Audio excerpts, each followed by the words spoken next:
skills, which you have to whisper during that. Oh, wait a minute. What did I do? It takes a lot to be the grill whisperer. So many What about girls. now? So many. Oh, that's words. great. Yeah, you sound good, Yeah, John. I'm up in a red now. Wow. Yeah, John. I Uh-huh. don't know. Yeah. Say some more shit. I would want to keep him if I was her. Yeah. I mean, David Yannetti was okay. I wouldn't say he was no Alan Jackson. And I would think now that you have national attention that there's a bunch of badass attorneys that would love to fucking cross-examine Michael Proctor. I mean, they would fucking do it for free any day of the week. Well, and to that's have the other thing. I mean, 35,000 cameras in your face as you're fucking showing off and teeing off on these cops, and you have this career building, if the glove don't fit, you must have quit type of case. I think that many lawyers would do it pro bono. that's what I was getting ready to say. I'm sure that there are some out there. Shit, I would get my law, degree and go over there and try it if I Crying out could. loud. Fuck, dude, for free, absolutely. Because after you try that case, then that's like a billboard, that you have to pay a bunch of money to get that kind of exposure. This would be national exposure. There's no commercial you could buy that would equivalent to that. And the sound bites of you teeing off on everybody and winning that case. And Alan Jackson couldn't get the not guilty. I went in there and fucking kicked their ass and got the not guilty. I mean, that would definitely be something that you'd want to put on your feather in your cap. I kind of agree with something that you said earlier. You made a post about, they had all these other people in the pocket, and maybe they had one of the jurors in their pocket too, and that juror refused to flip over, and that very well could have been it. You think so? I mean, it sounded good in theory. Yeah. You would keep the same lawyers, Big Ron?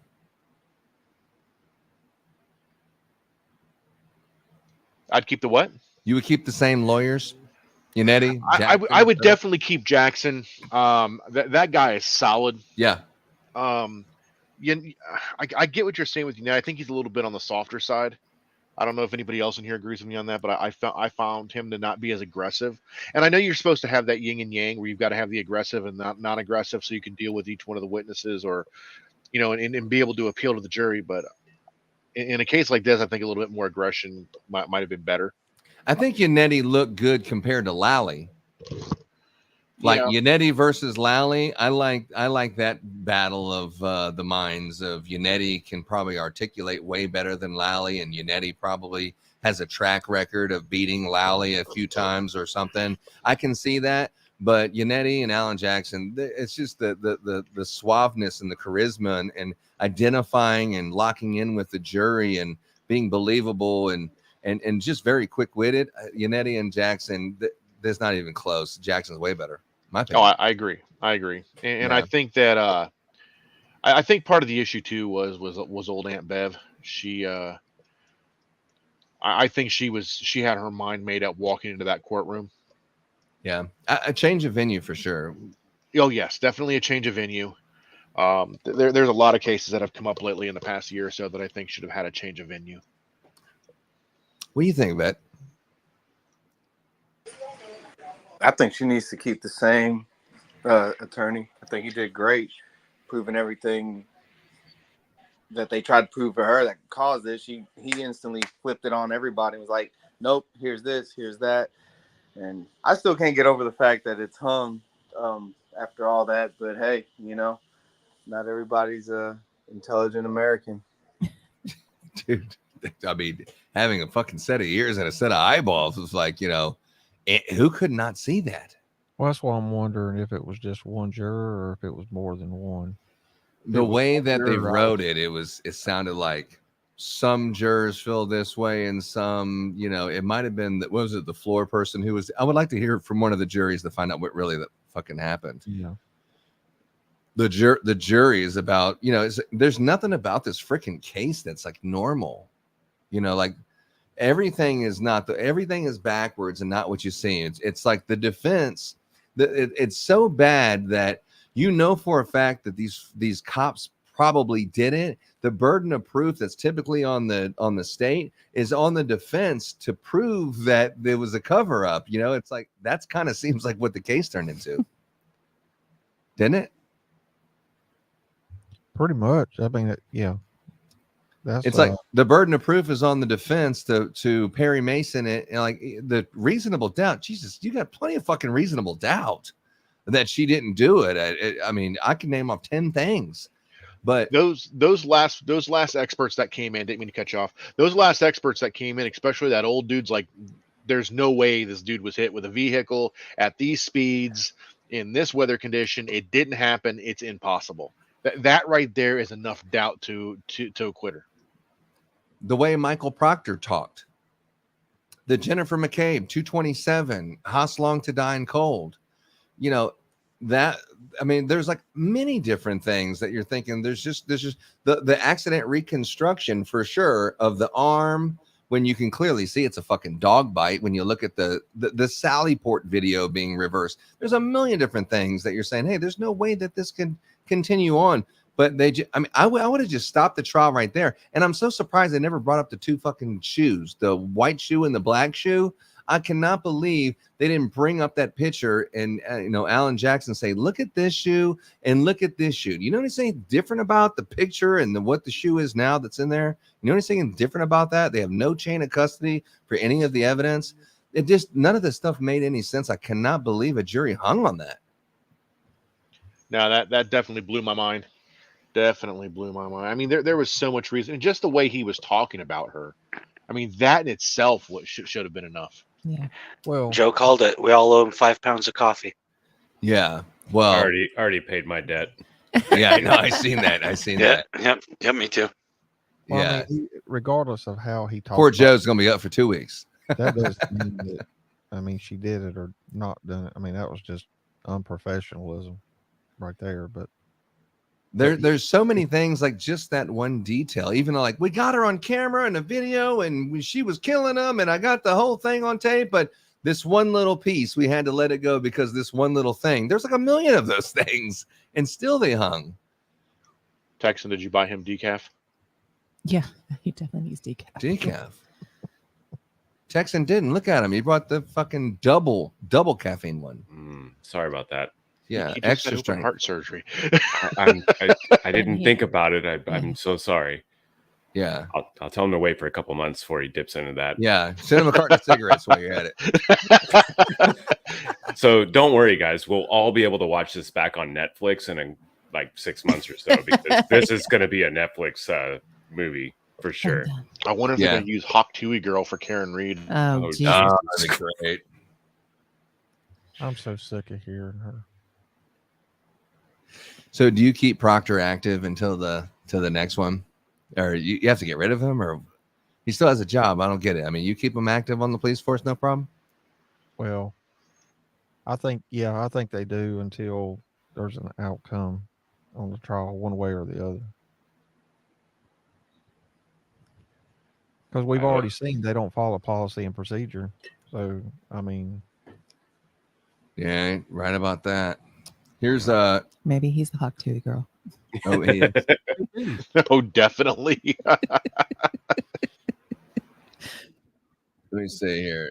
Here's a here's what it looked like after it started raining. As soon as it started raining, they called the verdict, and then people walked outside. Here it is, right here. Hung jury.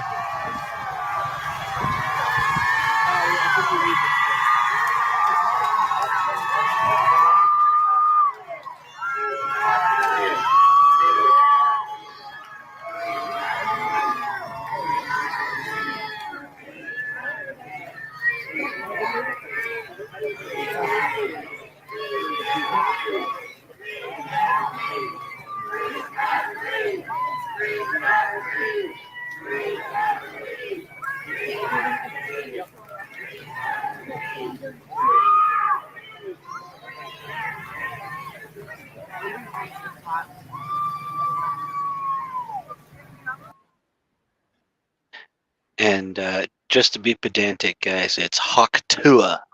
Oh, Hawk Tuohy. Oh, Thank you for clarifying that. so I halfway know. Is this a band or something? Babe, are you serious? I didn't see it. Oh, fuck. I mean, darn. don't tell them, Laura. I've seen a few people on online say they'd rather have their girl sound like Pac-Man, but I'll tell you later, okay? Yeah, 10-4. I mean, I think I had like, the gist of what was going on, but I didn't actually see it. What was this, like an OnlyFans situation? No. No. Boy. So you think they're going to find an impartial jury there now after No that? way. No. No, you're going to have to move venue. You think about Absolutely. Even Yeah. then, even anybody still. in that area has watched this trial, and they've Can you read that, Big Ron? not being a juror, they have already made up their mind that she didn't do Yes. this. Now you throw them in a jury pool, they're gonna say, "Oh, yeah." There's no way. And not. it just shows the temperature of really our country, of the half and half of we just don't agree. Not only would I ask for a change of venue, but I'd want to change a judge too. Well, I guess change of venue would give you a change of judge. Mhm. Would it? I don't know. You tell Oh, me. Yeah. I don't know. What do you got to go against old Aunt Bev? Yeah, she's damaged goods. She's tainted. Needs somebody new. Yeah. Yeah. Taint. That's a I word. do recall the moment when she changed her mind as to what she thought went on. It was during Proctor's testimony. It's all back to balloon knots. Here we go. hmm Yeah, the old balloon knot one. That was definitely that was your first. That was Untactical's first day watching the trial. Yeah, it's like, wow, this was an interesting first day. It was hooked That on was the a first day. great day to join. Oh no! So Probably I watched. the best day. Yo, no, it was. I Jennifer watched McCabe beforehand. and Brian Higgins was a good one. I missed that. Yeah, I missed that one too. You did? Yeah. How about you, Big Ron? Did you hear that one? First week. Which one's that, buddy? The Jennifer McCabe, the 227, House Long to Die in Cold one. No, I think I came in full time after that one. Yeah, dude, that was freaking classic. I deleted it. It was sad, man, because we spent so much freaking time going through this Karen Reed murder trial that, we just like after it was done, I'm going through my StreamYard and I'm seeing all these comments and grab your popcorn. I'm just like deleting all these pictures and videos. I'm like, damn, it's over. Wow, it's like actually over. My So- favorite part was when the ATF agent had to read his little high school notes. yeah. That was so just cringe. Oh God, I missed that. So I have to say, my wife has been watching this with me, Yeah. like off and on, and she hates the grab your popcorn thing. I don't know why. She's like, tell him to please stop saying that. I'm like, no, it's great. I don't know why it bothers her so much, but that was like Yeah. the one takeaway she had from this. She hates popcorn. it's Jake from State Farm. Yeah. Yeah, and he sounds hideous. Here's a little clip of that video right there.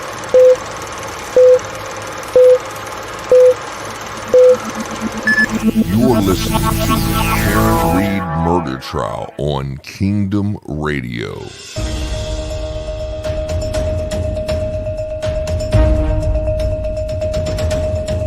You made that search at 2:27 a.m. because you knew that John O'Keefe was outside in your sister's lawn dying. Closer, closer, closer, closer, closer.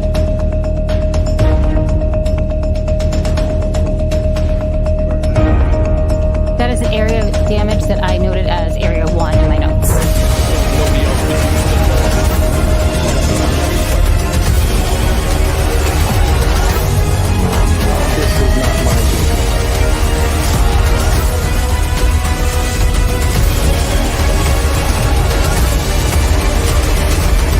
Stay tuned to Kingdom Radio Texas for live coverage of the Karen Reed murder trial.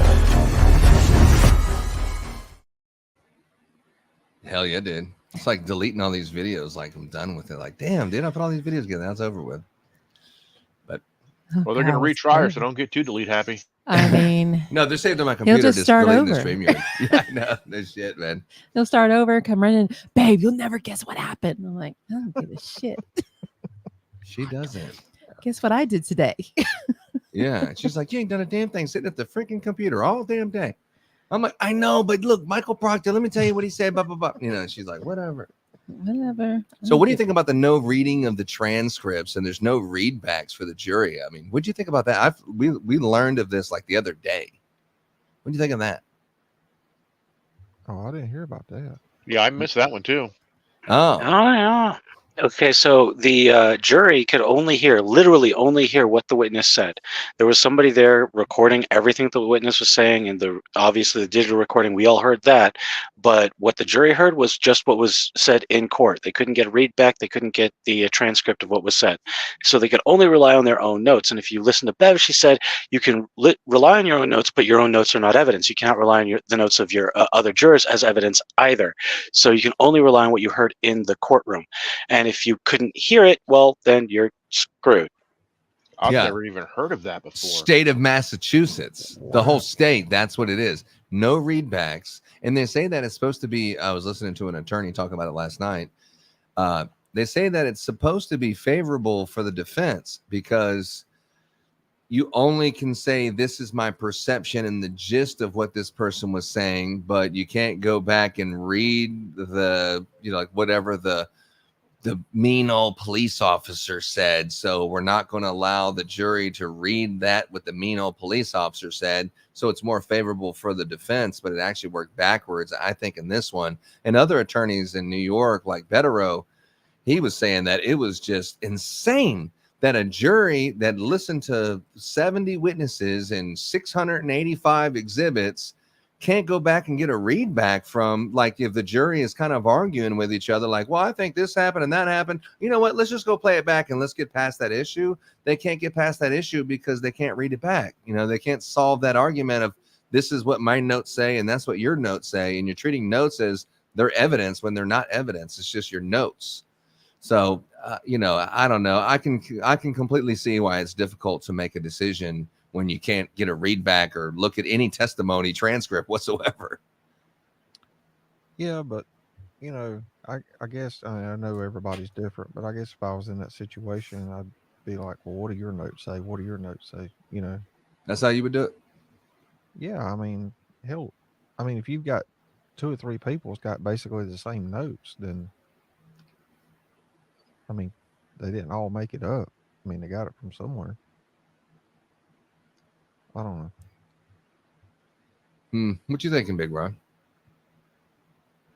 I think it's just crazy that they're not allowed readbacks or official court transcript to be able to bounce off of. That just blows my mind. I've never heard of that before. But I'm kind of with John though. If I've taken notes and everybody else is taking notes, I'm going to kind of confer with the rest of the jurors. What did yours say? What did yours say? What did yours say? That's a lot of testimony to sit there and drone on to and speak up because the air conditioner's too loud and guys are whispering and it's crazy. I think that's the cause for change of venue, just like that. Let's get a bigger courtroom that they have a microphone PA system and the jury can hear every word and they're close enough to see the facial expressions. We can get 500-600 people in the courtroom if we wanted to, have some big old cameras set up and let's get like a real courtroom, whatever the nicest courtroom is in the area, let's move it there. Just on the fact that you can't hear what the hell's going on. And apparently, for what I was listening to Betterow, is even though you're not allowed to do that in Massachusetts, before you started the trial, you could make a motion that you wanted the jury to have access to the testimony and readbacks. But apparently, I'm sure Yannetti knew that, and they decided I guess it didn't even register because that's just how they do it in Massachusetts. Stop making sense, Kingdom. What's wrong with you? I don't know, dude. Say it's a conspiracy theory, I'm sure, right? What do you think, Vet? What do you think the jury split was? I don't know. 10-2? 11-1? I would want to believe that it was like 10-2. You would want to no like 9-3. You would hope. I would hope, I should say, that the majority of the people there were like, she's innocent, right? They're framing her, right? But I really agree with the fact that they should have been able, if there was in their notes, somebody was like, no, this person said this. No, this person said that. No, you should allow them to look back at just that the little snippet of what they're debating on. They don't have to watch the whole damn 2-week long thing. They could just look at whatever they're disagreeing on, see like, oh, that's what they said, and then move on from there. I find that weird that because what if somebody misheard something like Ron? I think Ron said something about, the air conditioner's on. You can't hear. It's hard to hear and this and that. But if you heard something wrong. But yeah, I would hope it'd be like 9-3, 10-2. Yeah. What do you think, James? No, that's about where I'm at. I think there were a couple of You people. think everyone thought she was guilty except for 2 people? Yeah, pretty sure on that jury there were everybody on there definitely thought that she was guilty. And only a couple of people were like, nah, there's no way. There's just no way that there's only 2 people on that jury that were like me and intelligent. No, I think it was the other way around. It had to be, right? No, it had to be. Of course. I hope not.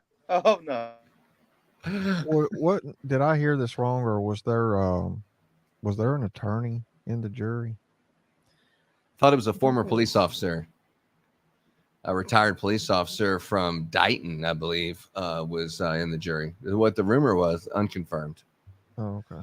But there's many people saying that. But then there was a couple of people today saying that 2 of the people thought she was innocent. The rest of the people thought she was guilty. But then again, that's that coffin digger or whatever the Cottage Tales guy, whatever, the people who think Karen Read's definitely guilty, the 4 or 5 people that are on, X talking about that.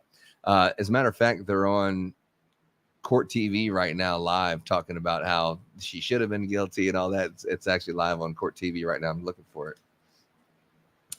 Mass Media was supposed to go on there today and talk. Mass Media. I just don't see how anybody could say she's guilty. I mean, you've got so many things that throw in reasonable doubt. I mean, even if she did do it, there's tons of reasonable doubt. Oh, 100%, dude. It's 100%. You start with the lead investigator being clearly biased. What's wrong with that? Oh, you mean the bias because he knows the family personally? They say, yeah. Is that what you're talking about? There's so I many think that's different what things. I'm talking That's about. what I make Yeah, sure. I think that may be what I'm talking about.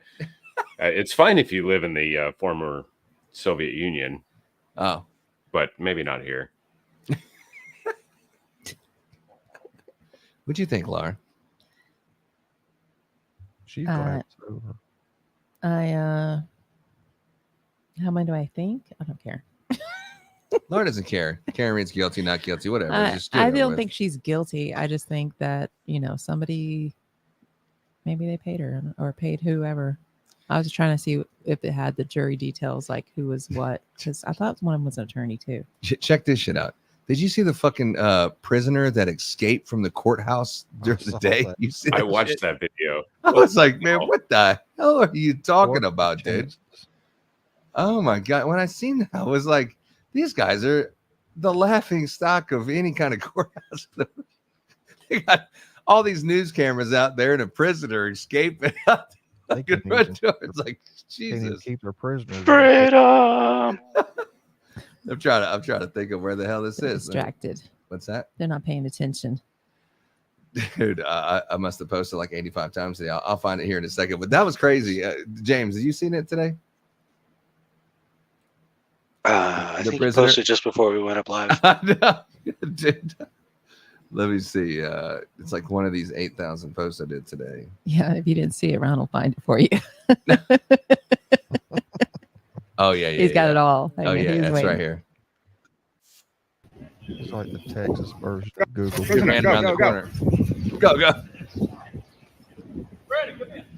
Freddie, come on. Let's go catch him. We got one that ran away. Run faster.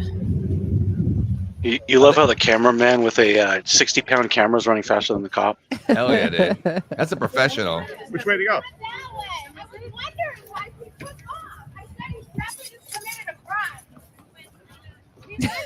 Well, that guy's faster. Well, look at the guys with the bicycles. They.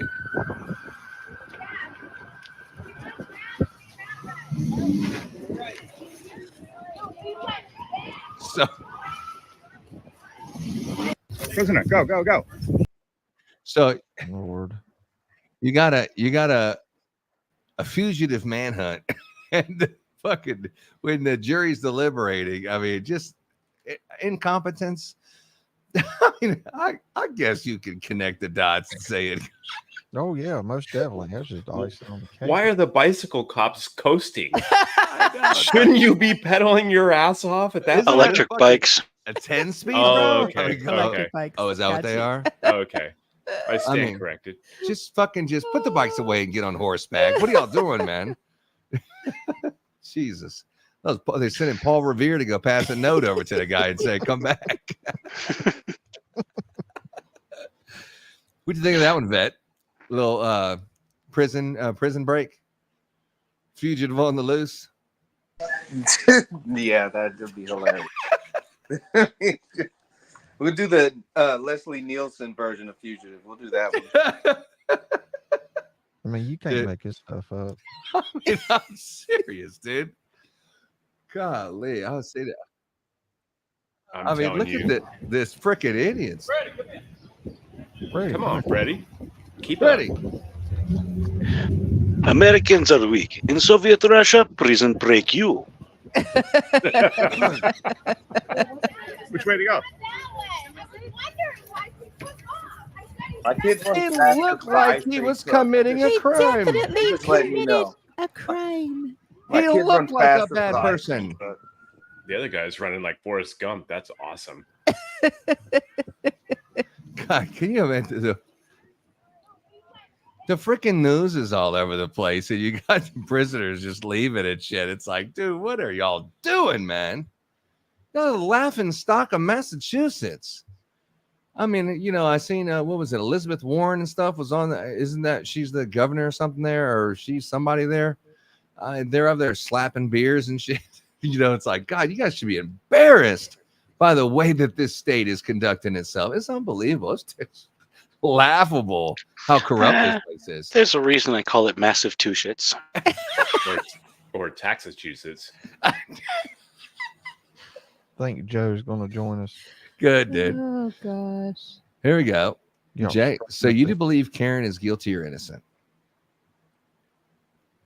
I don't think it matters either way. The evidence presented was not enough to prove either way. I mean, you know, well, to me, it proved innocent, but it doesn't matter if she did it or not. The evidence put forward by the state is pretty comical. Okay. Christmas Yeah. in July. I love it. Yeah. No, the state definitely did not put forward a case that proved beyond a reasonable doubt. I'm Oh, surprised yeah. the state even brought it up to begin with. I am too, actually. Yeah, I agree. It's not about guilt or innocence. It's that you didn't show me enough to make me want to put somebody away for For life. murder. Yeah. So, you Everything. know, then so you walk free. It's pretty much what it is, you know. Oh, are we going to get Joe Lanou coming on here to tell us about the bright white light story? Well, you want to know whose stream? No, he's coming in here to rub it in everybody's face that he had it right. I know. I Oh. know. Yeah, that's what Jay I said. mean- Exactly. Yeah. Fair's fair. I paid Yeah. him his hush money already. Yeah, I know. I seen that. He was like, he was blushing on X earlier. Yeah, I seen that. So yeah, so why would anyone want to retry this case again? I mean, just I would just be like, there's only one reason that you would say immediately to retry this case. There's only one reason in my mind. It's because there's reporters are all over the place, and they're putting cameras in people's faces. Sir, can you comment? I'm sorry. No, you heard the man put a statement out that we're going to retry this case. I can't talk about an active case that we're still going to go to trial. I can't, no comments because it's a, ongoing case. They had to say that just so they wouldn't have to say a comment because Jesus, all this from the prisoner that escaped and all this shit, dude. It's like, please, reporters, just go home and let's ice this down. Let's talk about something else. Anything but Massachusetts, please, in the Karen Reed murder trial. Please go home. Do you really think they're going to retry this case, or you think they're just saying that? No. How could you? How could you? I mean, think about this. Who's going to grab this story? Because I guarantee that we're past the local bloggers, and Turtle Boy did a great job, and it really, he broke the story. And then there's 30 different podcasters, and then there's news out, and then there's all kinds of different news. it's going to go to Netflix and YouTube specials, and they're really going to dive into this and make a mini series, and they're going to talk about details, whether it's true or not. They're not going to be censored like Aunt Bev. No, you can't talk about that. They're going to have the whole entire detail out there. Turtle Boy already has a deal with putting a movie and a series out. They're going to tell this story, and it's going to be very difficult to try this case, because I think a lot of people are going to have a new opinion about what really happened, and they're going to be forced to look inside Brian Albert and Brian Higgins and Colin Albert and that whole entire story. There's going to be some people come through, and that special is going to be explosive. Can someone Google what the statute of limitations is for murder one in Massachusetts? Oh. I don't think there is a statute of limitations for murder. None. They'll just change the statute of limitations like they did in New York. That's true. Yeah, that's true. No, they upgrade it because, if you add, these 3 or 4 things together, that I can resurrect it. No, I think they would probably have to get off the pot in probably in the next, 8-9 months. General statutes of limitation for most felonies and misdemeanors is 6 years, starting with the allegation of the crime. However, there are some exceptions. Of course, the minor exception. The starting point may be when the police discover or should have discovered the crime. For intent of robbery, murder, conspiracy to a crime, the time of limit is 10 years. 10 years. So 2031, they can drag this out to. Lovely. Jesus. By then, everyone had already been retired and out of there. I mean, but I don't know how you keep these people as police officers, especially Michael Proctor. He is saying that he heard from another channel that Proctor was dismissed and transferred to another place. Huh. I smell a Hallmark movie. Well, Oh, Lord. There might be a flashlight. Horrible. Mel Brooks comedy. I smell Hallmark. There's definitely a spotlight shining in these little areas, and they're like, no. Are they gonna get Lacey Chadbert to play I was Karen thinking Reed? like Ashley Judd or somebody. That's like, she's played it once. A little double Jeopardy type action. All right. Well, give me a couple. that fits. Lifetime or Hallmark? Oh, It Lifetime. can't be Hallmark. Lifetime. That's it. Lifetime. Hallmark's the man-hating channel, isn't it? So is Lifetime. Oh, the O channel Yeah, too.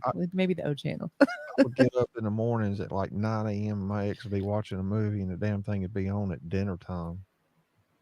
I'm like, is this the same movie? Yeah. It's a good reason to have an ex. Did you ask her why she's watching Lifetime instead of cooking dinner? Did you hear Big Ron, Laura? I That's did. the way he talks to us. That's locker room. You know that I'm definitely way out of earshot of my own wife. Yeah. All right. Locker room talk. I was thinking the same thing about the Karen Reed trial and this dude over here. You've been demoted to dude. Oh yeah, dude. Not the most flattering thing I've been called today. Oh. This summer, coming to Netflix, Balloon Knots, starring Turtle Boy. Yeah. Exclusive on Kingdom Radio. Yeah, exactly. Yeah. I don't know, man. Today's just been an awesome day. I'm glad that it's finally coming to an end. Karen Reed.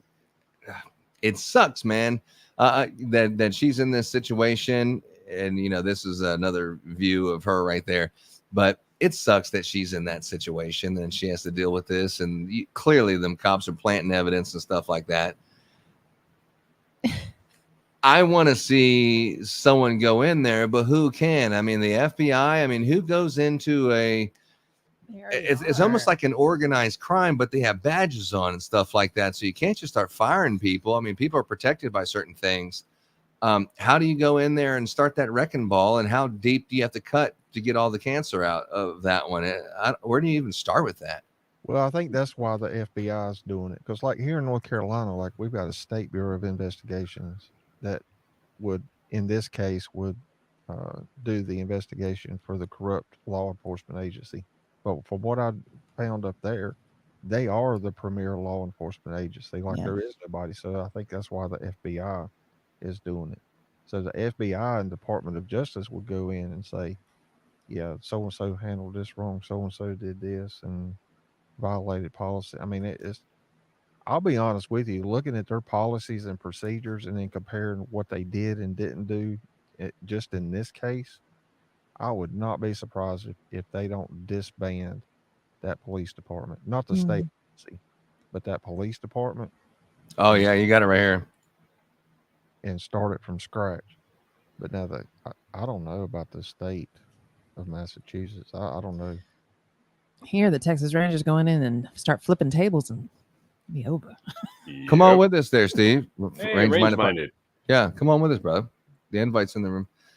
Follow up, Proctor will be officially transferred on Sunday, July 7th, per the union bargaining agreement. To He will waste then management. He will then be subject to a duty status hearing to determine what is next. Retained on full pay, restricted duty, suspended with pay, or without pay. And that's by Christina Rex. I don't know. Turtle Boy had posted, he said, what the hell kind of firing is this? Is this the state police or the Catholic Church? They're just moving him from one place to another. That was Turtle Boy's response to that. It wasn't a firing. It looks like it's an official transfer from the Massachusetts State Police per the union bargaining agreement. Interesting.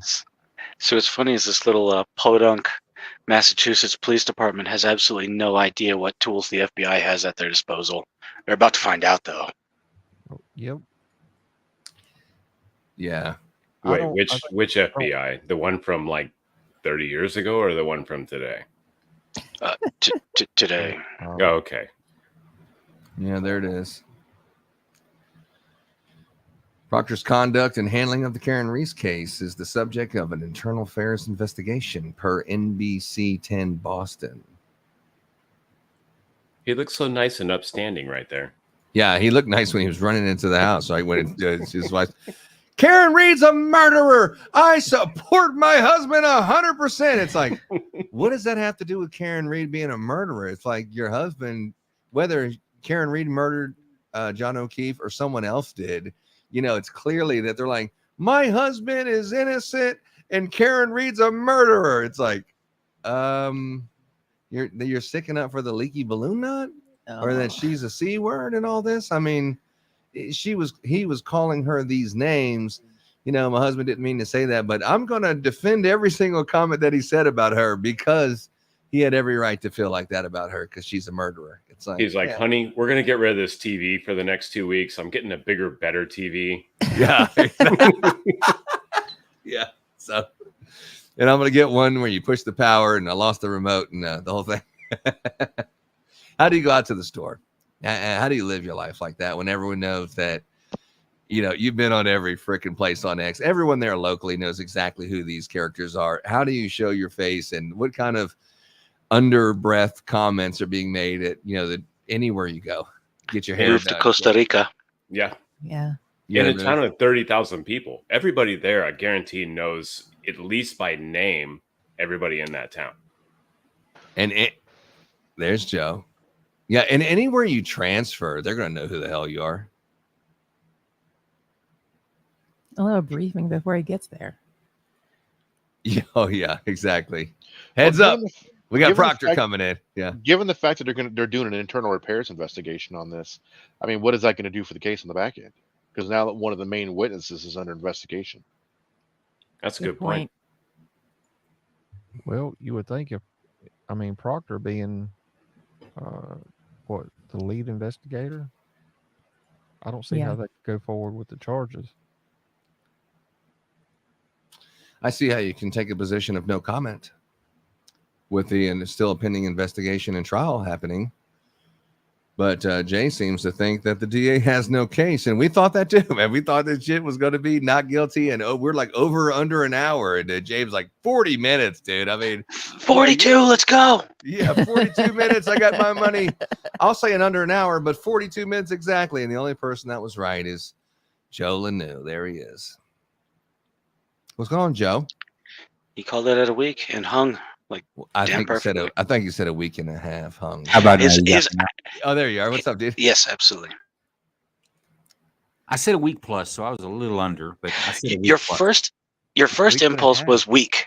You said a week, and then as you were questioned immediately afterwards, you then said, "Well, week plus." Yeah, I agree. Yeah. But I had some basis as to why I said that. I wasn't just dreaming it up. Yeah, you had basis. call. I had a basis for that opinion. Well, if a jury comes back if jury's been in there for 1 day and they come back and they say I'm hung, the judge is going to say, all right, well, get you a cup of coffee, drink of water, and go back in there and get to work. You hadn't deliberated long enough. They come back in after 3 days and say, we're hung up, we have impassable differences. Then they may do something to try to push it along. But when you get to a week and the jury said, hey, I told you we're hung up, and now we're here at a week, we're still telling you we're hung up, the judge really has no choice at that point. Just let the mistrial go, because the jury's telling you they can't come to a decision, and that you've given them tools to work on to make things happen, and that didn't happen. So that's why I said a week. I tricked you. I knew it was going to be a week. If it was hung, I knew it was going to be at least a week. Yeah, you can't get hung after an hour. Yeah. Yeah, no, that's called deliberation. It's called deliberation. Inside information. Yeah, he's an insider trader over there. So, Joe, tell us about the bright white light and the hand reaching through. Well, I saw no white light. There was no white light. I saw an IV and a plunger go in. Plunger. And then I woke up in another room 10 hours later. There was no white light upon thee reaching for you. There was nothing in between. With a full tattooed arm, sleeved out. Nothing at all. Come Nothing. with thee. Nothing. Nothing. In fact, I lost time. It didn't feel like 10 hours. It felt like I just saw that plunger go in and went out. But I'm going to give my my surgical team some super props, guys. They did hell of a surgery. If you can see the incisions, you know what I'm talking about. Hell of a surgery. 9.5 hours on the operating room, plus some recovery time. But my surgeon, along with I had 3 other vascular surgeons and 2 cardiac. I don't know if they were surgeons or cardiac guys, but they were cardiac guys. I had 2 anesthesiologists, not in training. I had the head anesthesiologist for the Baylor system here in Dallas, and then I think his number 2 was in there. There had to be 12 nurses. I had a full staff. It was a full deal to do this procedure they did for me. Wow. But I tell you, I feel as good as one can feel. The symptoms I was having before are gone 100%, like they never happened. So we just need to heal up. And I'm very thankful. I'm very thankful for what they did. I'm very thankful for, and again, y'all heard me say this, for my friends and family on X. There's a lot of you folks that you stepped up with not only just well wishes, but some of you put your put it to bear, and I could have done it without you. So, well, there you go. Love you guys. Joe Lanu, everybody. All right. Yeah, Laura was very concerned, right, Laura? I was very concerned. Laura has a beating heart. I'm not sure about you. She does. She really does. You know, and I would agree with that yeah. My buddy Joe, that's right. I always told her the updates. So you're not gonna believe this shit, my buddy Joe. And we had many conversations and stuff like that. And she was always asking me like for updates. So I know she got that update when she was peeking around the corner or whatever the hell we were talking about one night or something. So yeah, it's good that everything's back to normal. And it's one of those situations where it didn't seem like it was going to get any better, but finally got the correct surgery that you probably don't have to worry about this next month and the month after like the other one. Mm-hmm. All right. I know, and that's what my surgeon said. He said this is a Cadillac you got the Cadillac procedure. Yeah, we'll send you the bill for sure. You're never gonna pay it, but I'll send it to you. Yeah, there's going to be a bill, but other than that, I got nothing but praise for the man. Hell yeah, dude! Awesome. Speaking of the man, you know how when he said send nudes, that's how he spelt it. Noodz.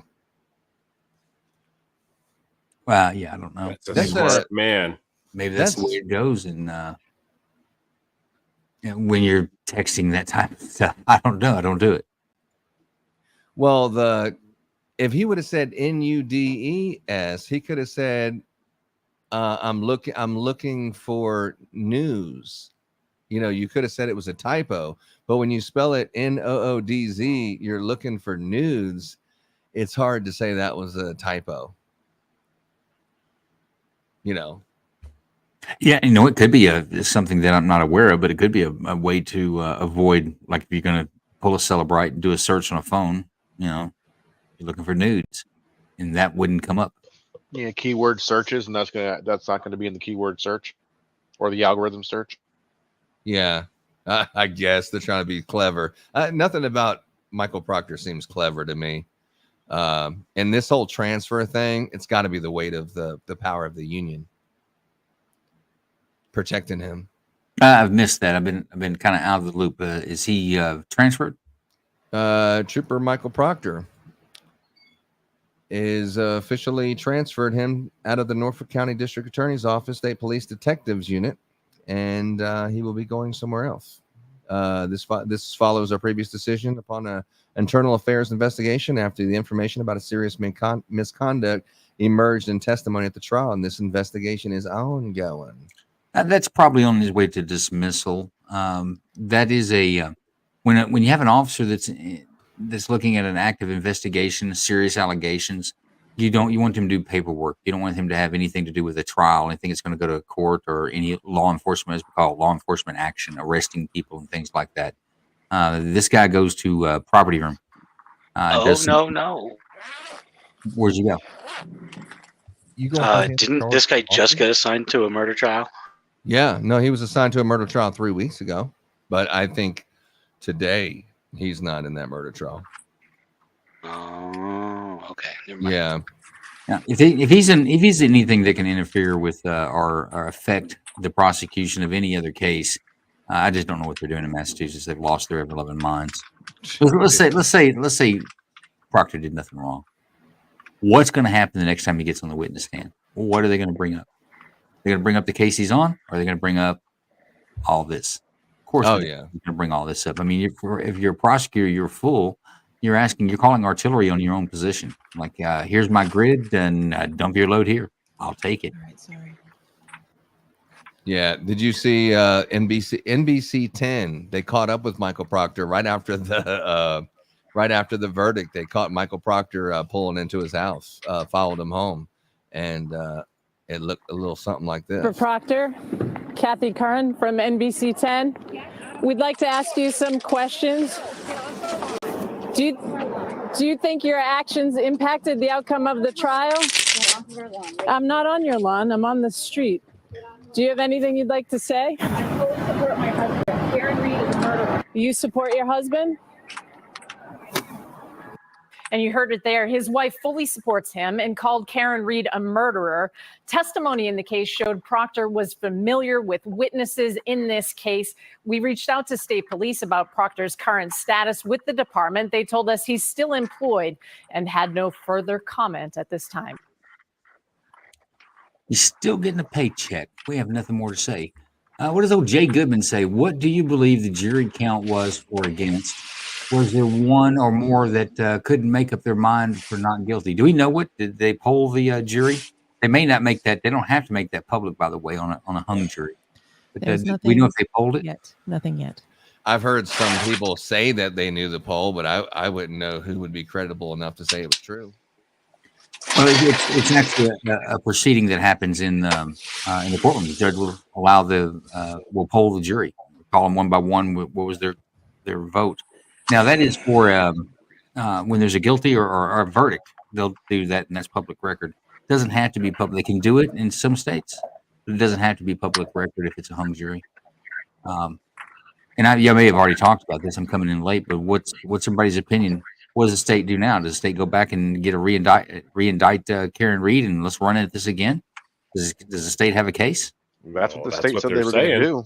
Yeah, they're going to, but I don't see how. Well, let me go back and say the state always says that on the courthouse steps after a hung jury. Just letting you know, they always say that. Yeah, they'll go back and look at and review what they've got and come up with a reasonable answer as to what they'll do. But what do y'all think they should do? I don't think they will. After knowing what evidence and how this trial went, I don't think they will. I think they should drop the case entirely and open a new investigation, but that's just me. Yeah. I think you just do what you did. You say we're going to retry it. That way you don't have to make any statements about it, and you drag that shit on as long as you can. And hopefully those reporters go home and start covering the election or just anything but this trial. And hopefully it cools off a little bit. Well, if you come back and say later on Yeah, they have to be back in July, don't they? evidence. No, July? the July one. It's July 21st is the next time that they're going to be back in court, and that's just going to be like, okay, where are we at? You want to continue with it? What does everyone's schedule look like? And Michael, what am I trying to say? The beep just messed me up. But they're going to say Alan Jackson, say he's not going to be there for that. He's going to be reporting off of a Zoom, and they're just going to try to merge everyone's schedule, and they're just going to prolong this one at least to the fall. They think at least no sooner than October if they said, let's go ahead right away. But there's no way that you bring it to the trial. But a question would be, you wouldn't do the same trial and interview all those people. Like, what'd you think about Aruba? It would be like half the length, at least far as the state. Like all this little bullshit that doesn't matter. Stick to the facts. I think if you tried it again, it'd be way faster. Well, there's an advantage to the state and the defense on a hung jury. You got an exposure to what the other side's going to bring to bear. They may focus the prosecution more to try to defeat the expert witnesses or what they think was the real problem with their case. Either clean that up, not put it in, or put it in, or handle it different. Now there's been cases where people have gone back. I think I'm trying to go back to some famous ones. What's the pudding guy? Bill Cosby. I think Bill Cosby was a hung jury that come back in second. Hey, range minded. What is that, dude? Oh, can you hear me? Sorry. I keep hearing a beep. You have notifications. No, it's happening over at Range Minded podcast. You have mail. Yeah. I thought my mic was off. My bad. I'm sorry. Yeah, no, it's all good. I was like, what is it like the 25 fucking beeps over there? What is that? Anyway, I think that I think there's a possibility they bring it back. I think they have some problems with this case. Fundamentally, they have some issues with the case.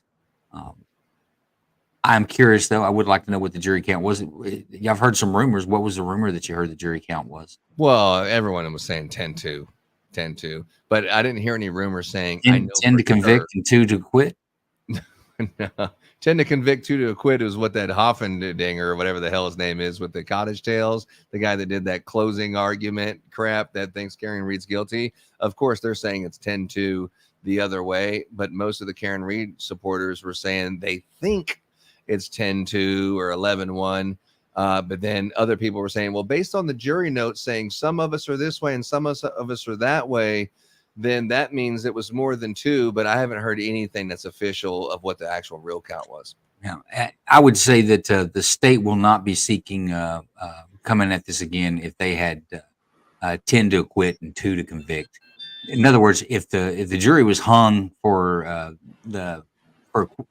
conviction with 1 or 2, that means your case is crap. And I think their case is crap, quite honestly.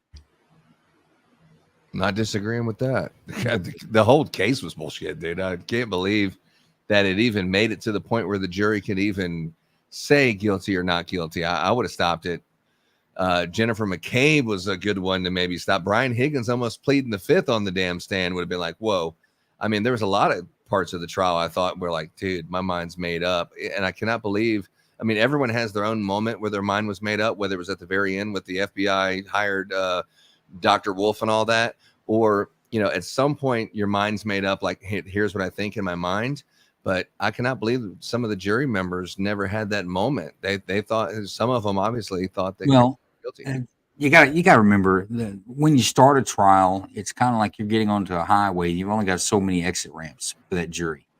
Once you get onto the highway, you've only got so many exit ramps. The judge can do a summary judgment. The judge can't say, hey, the evidence is just so convincing here that I'm convinced. So that's it. I'm gonna call it and give a summary judgment. The judge can give a summary judgment when it's when it's a fact of law, or when it's in other words, it's indisputable.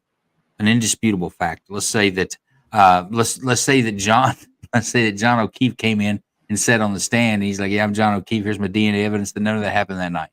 then that would be you could ask, the defense could ask for a summary judgment. Obviously, they can't convict this guy because he's not dead. But anything else has to go to a jury. The jury is not allowed to make a decision. You hear the jury instructions. You heard them every morning. They're not to discuss it with anyone else. None of that discussion is. They can't do that until deliberations. They're supposed to sit there and listen to it all, take it in, and then go and do deliberations. And that's the way our system works. So that's why I say the exit ramp is. There was no point whether the jury in their individual minds are like, this is bullshit. I'm ready to give a judgment right now. They don't get the opportunity. Nobody's asking them for a judgment. The process must go on. So it's once one starts, it's going to run it through unless there's a fact of law. In other words, some law prevents the trial from keep going. Let's say that then this has happened before. A defendant's in custody, but the jury's not supposed to see him in a jail uniform, not supposed to see him in handcuffs. So they got to bring them in first, get them set down, get the handcuffs off of them, and then they're not to put the handcuffs back on them, or even the jury's not to even know they're in custody while the jury's in camera or inside the courtroom. But let's say that somebody, one of the bailiffs comes over, or one of the jail guys comes over and puts handcuffs on the guy for lunch too quick. Boom, it's a mistrial, because that's a fact that can't be known to the jury. Since the jury now knows that you can't take it from the jury, that's a mistrial. I've seen that actually happen. So that's the way you get out of it. So, and I remember you guys, and I know that you were saying too, I can't believe it's still going on. Once it starts, there's nothing you can do about it. The next one to see is going to be the Alec Baldwin case out of New Mexico. I think the state is over pushing their bounds on that one as well. The Massachusetts State Police put out a message. What do you think they said? They said, I could bring it up, Brad. Yeah. It should have like two hands in the air. Like, I don't even know. Me. Following the mistrial in the Commonwealth versus Karen Reed, the Massachusetts State Police would like to offer our condolences again to the family of Boston police officer John O'Keefe. We cannot imagine the way in which this result has heightened the O'Keefe's family immeasurable grief, heartache, and sense of loss. John lived a life of honorable service, both to the city of Boston and to the children entrusted to his care. After the unexpected death of his sister and brother-in-law, we will remember them. Upon hearing today's result, the department took immediate action to relieve Trooper Michael Proctor of duty and formally transferred him out of the Norfolk County District Attorney's Office State Police Detective Unit. This follows our previous decision to open internal affairs investigation after information about serious misconduct emerged in testimony at the trial. This investigation is ongoing. Our focus remains on delivering the highest level of police services with professionalism and integrity. Colonel Mon. I don't know if there was anything that said professionalism and integrity with the Massachusetts State Police Department. Well, he just said his focus was trying to get it delivered. He didn't say he delivered it either. I don't think it's a bad statement, but I think that's probably a good statement for the Massachusetts State Police to put out. They got some holes to repair. Yeah, I mean, do you chat GPT this, or do you write this yourself? Hey, did you see Turtle Boy's post about an hour ago about somebody hanging a dead turtle on his parents' yard? I swear that guy just looks for any reason to get some news. Well, he actually took a picture of it. No, not Turtle Boy. Be careful. Be careful, Lord. I know. Yeah. Trust me. Kingdom loves him some Turtle Boy. Yeah, man. If you like listening to Turtle Boy, you're one of those people. We'd love for you to listen to this show too. But yeah, he did a little impromptu when he was driving home, and he was like, "Man, I just cannot believe. I mean, I just didn't see this coming. I mean, just total shock. I mean, a lot of people, they thought that they got a victory because Karen Reed's not in jail right now, waiting to go to prison. She's not in custody right now, so she's home. But it's not over. It would be nice to say we're not going to try this case at some point where she can talk about it and go forward. But the best thing to do is just to put a little gag order and say, you know, if you say something crazy, I'm going to use that and bring it up to you in court again. So you have to keep your mouth shut and not do anything that we can also use as evidence, you know, towards your actions. So they're going to keep her quiet. But I see big Netflix special or some kind of special coming up pretty soon. I think Turtle Boy just got a contract that he has a TV series that's going to be coming out about the Karen Reed murder trial. That'll be interesting to hear some stuff that you don't have a judge saying, no, you can't say that, to hear someone tell a story, whether it's true or not, just a narrative that makes more sense, Hollywood professionally done. I don't think you'll see that until the final disposition. If the state dismisses this case, not to return, then I think you'll see that. If the state's going to take another run at it, I think nothing changes for keep your mouth shut and keep staying the course. Well, man, that's before Karen Read could participate in something like that. But with so many journalists and news and all this, I mean, people are coming up with stories all the time, whether they're true or not. Here's one right here. Let me show you. This is not a story, but this is a reporter that was right outside capturing the end.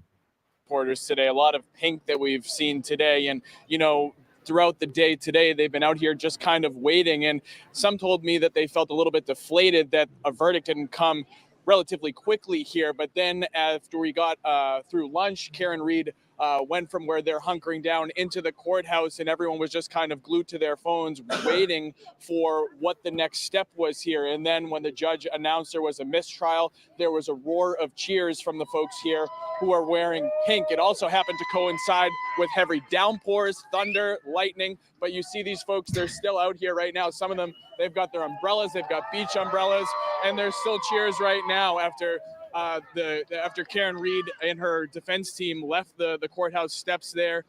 You see. So, Joe, you think you're the type of guy you would be out there protesting like this? Zero. No chance. No. Why would I do that? Why would anybody do that? Our system means that those 12 jurors need to decide. And it's honestly, it's a sad travesty. And that's, I think, the state police statement kind of alludes to that. It's a travesty to our justice system that a decision wasn't made today.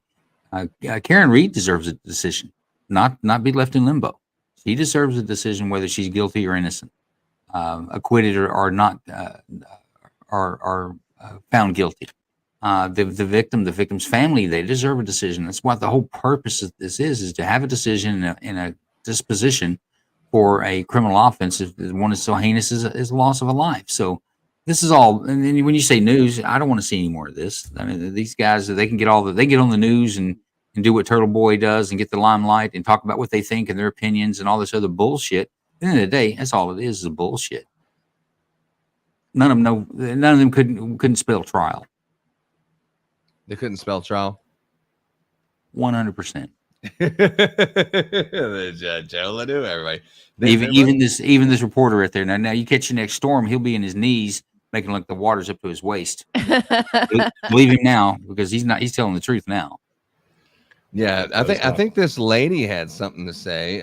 I like what this lady has to say right here when she finally gets on the microphone. Well, she's just an average Lombardi, person. I just want to ask you a few questions live on Channel 5. Just how are you feeling? How did you feel when the verdict was, when the judge declared the mistrial there? So we expected it, right? We expected it. The jury has come back. This is the third time. So we expected it. We were hopeful for not guilty.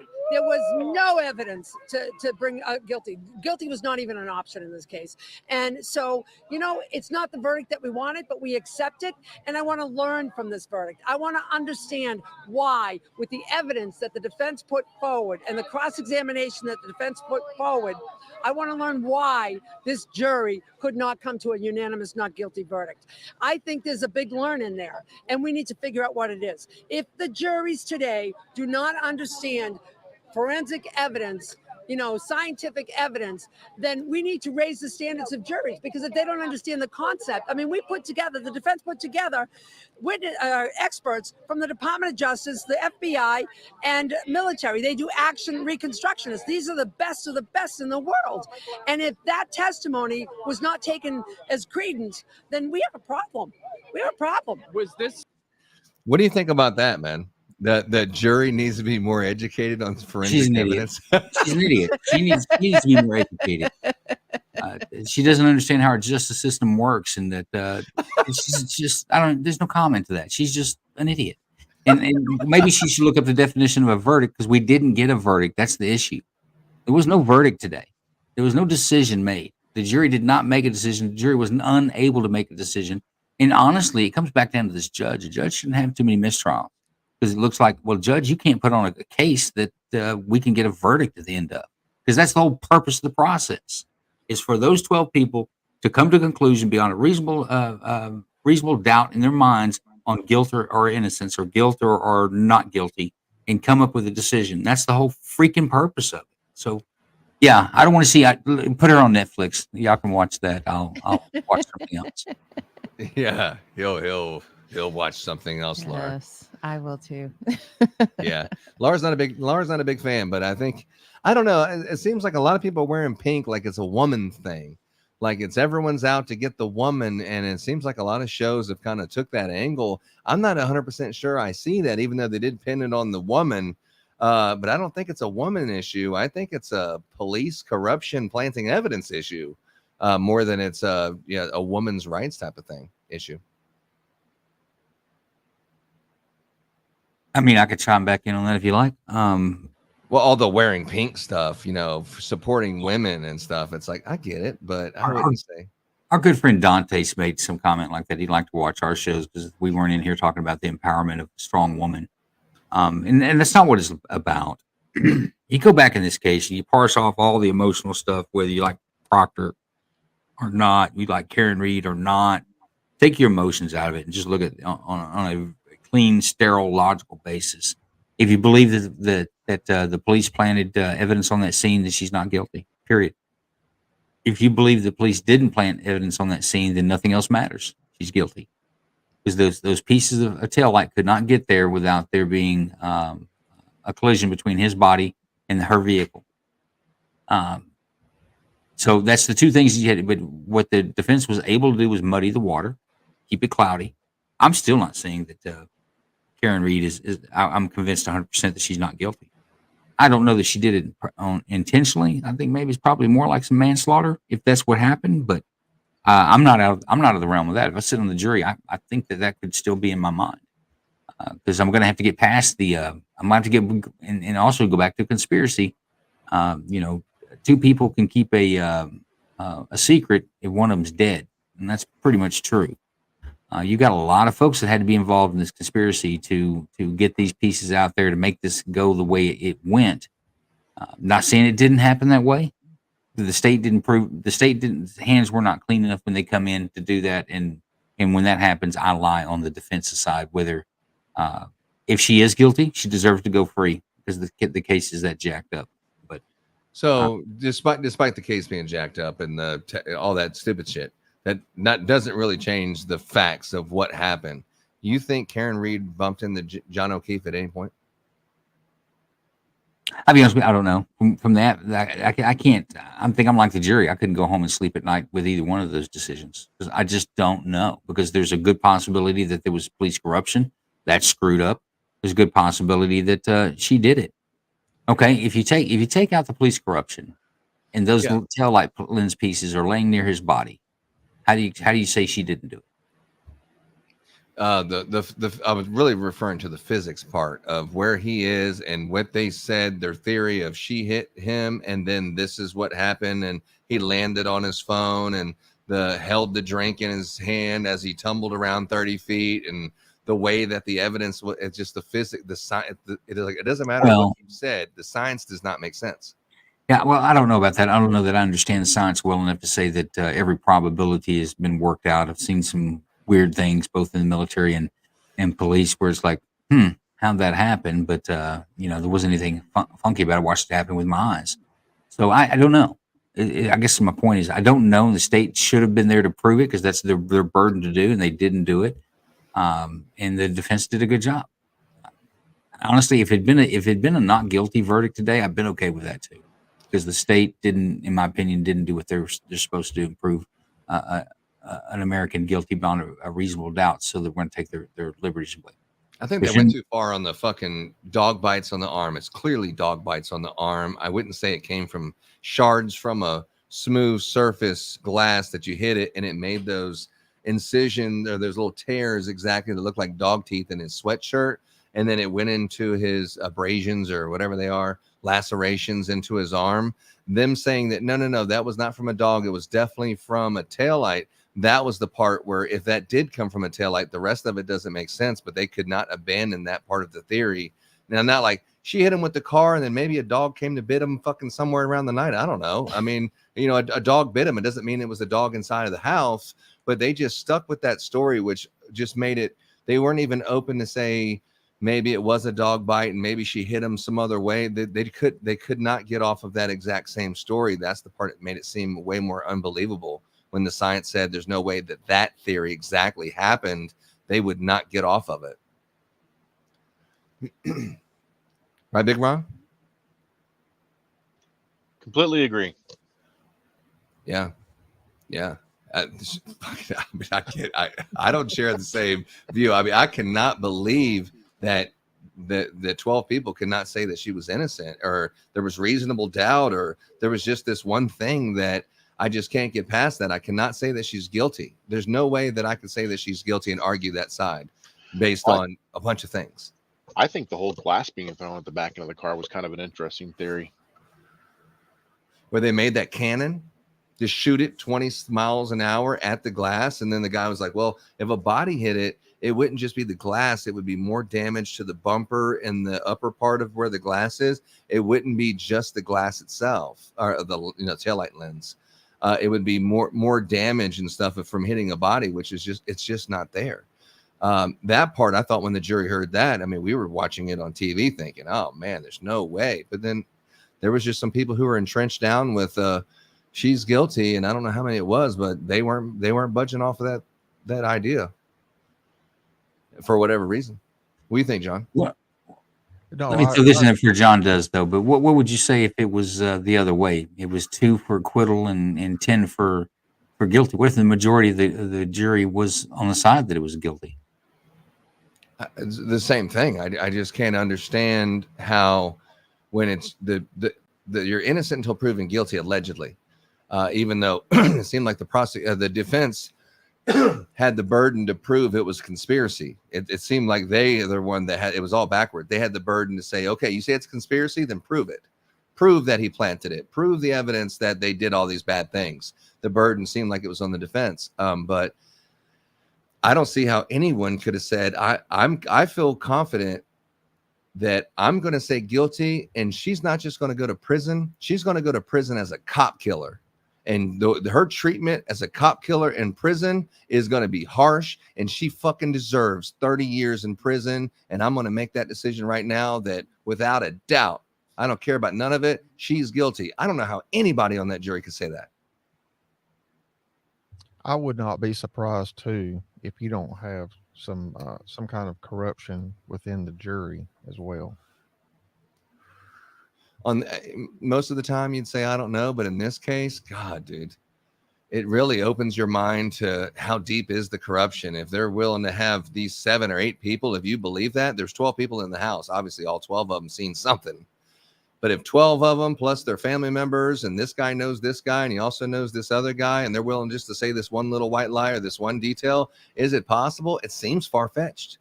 But is it possible? And did it happen in this trial? God, it seems like it, man, because whatever they brought up, it just doesn't make sense. If they would just come with a narrative that actually makes sense, it would have been a lot easier pill to swallow.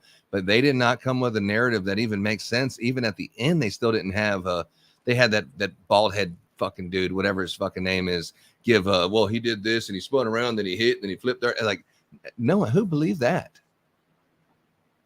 I didn't. What about you, Steve? No offense to bald people. That was not what I was trying to say. Yeah. Are you making fun of us, bald? No, I know I wasn't, dude. I was just wondering why it was all Mork and Mindy, Nanu over there, the Massachusetts State Police, bro. Get him, Steve. Listen, God only made a few perfect heads, and the rest he covered with hair. Oh, is that what happened? Amen, brother. Yeah, tactical. It's like, hey, I'm gonna get my turn. We're gonna tee off on Kingdom here. Easy. Yeah, we have to gang up. Look at we're in a major minority here. What do you think about the guilt and innocence? That was kind of weird. So I don't know where I land. Like, I can't really tell if she did it or if she's innocent, right? Like, I lean more towards her innocence, but I'm really kind of surprised at how the jury felt. Honestly, I thought they would for sure come up with an actual guilt or innocent verdict. I found it interesting. They just dropped on the oh, we don't know. Let's do this again. So I don't know. Yeah, Vet said they were all bald. Every one of them. Well, I mean, even Tully, all of them. But there was that one guy. There was whatever his name was, Greenwood or something. There was one guy that had a full head of hair. Those guys were either bald or really boring. The guy that was reading the text messages and the voicemails towards the end, they let him close the deal with the head of hair. He was like the second to last person. And then what do you think, Joe? You were so excited about the medical examiner. After you heard the medical examiner, did it satisfy your need to see the ME or hear the ME? Well, when you have a homicide, I want to hear what the person that is the only person that can sit in court and say how they died, that you have to listen to, that you don't have to. When you come to an expert, then you say the jury's like, hey, these guys are really smart in this area. Here's what they have to say. You can take it.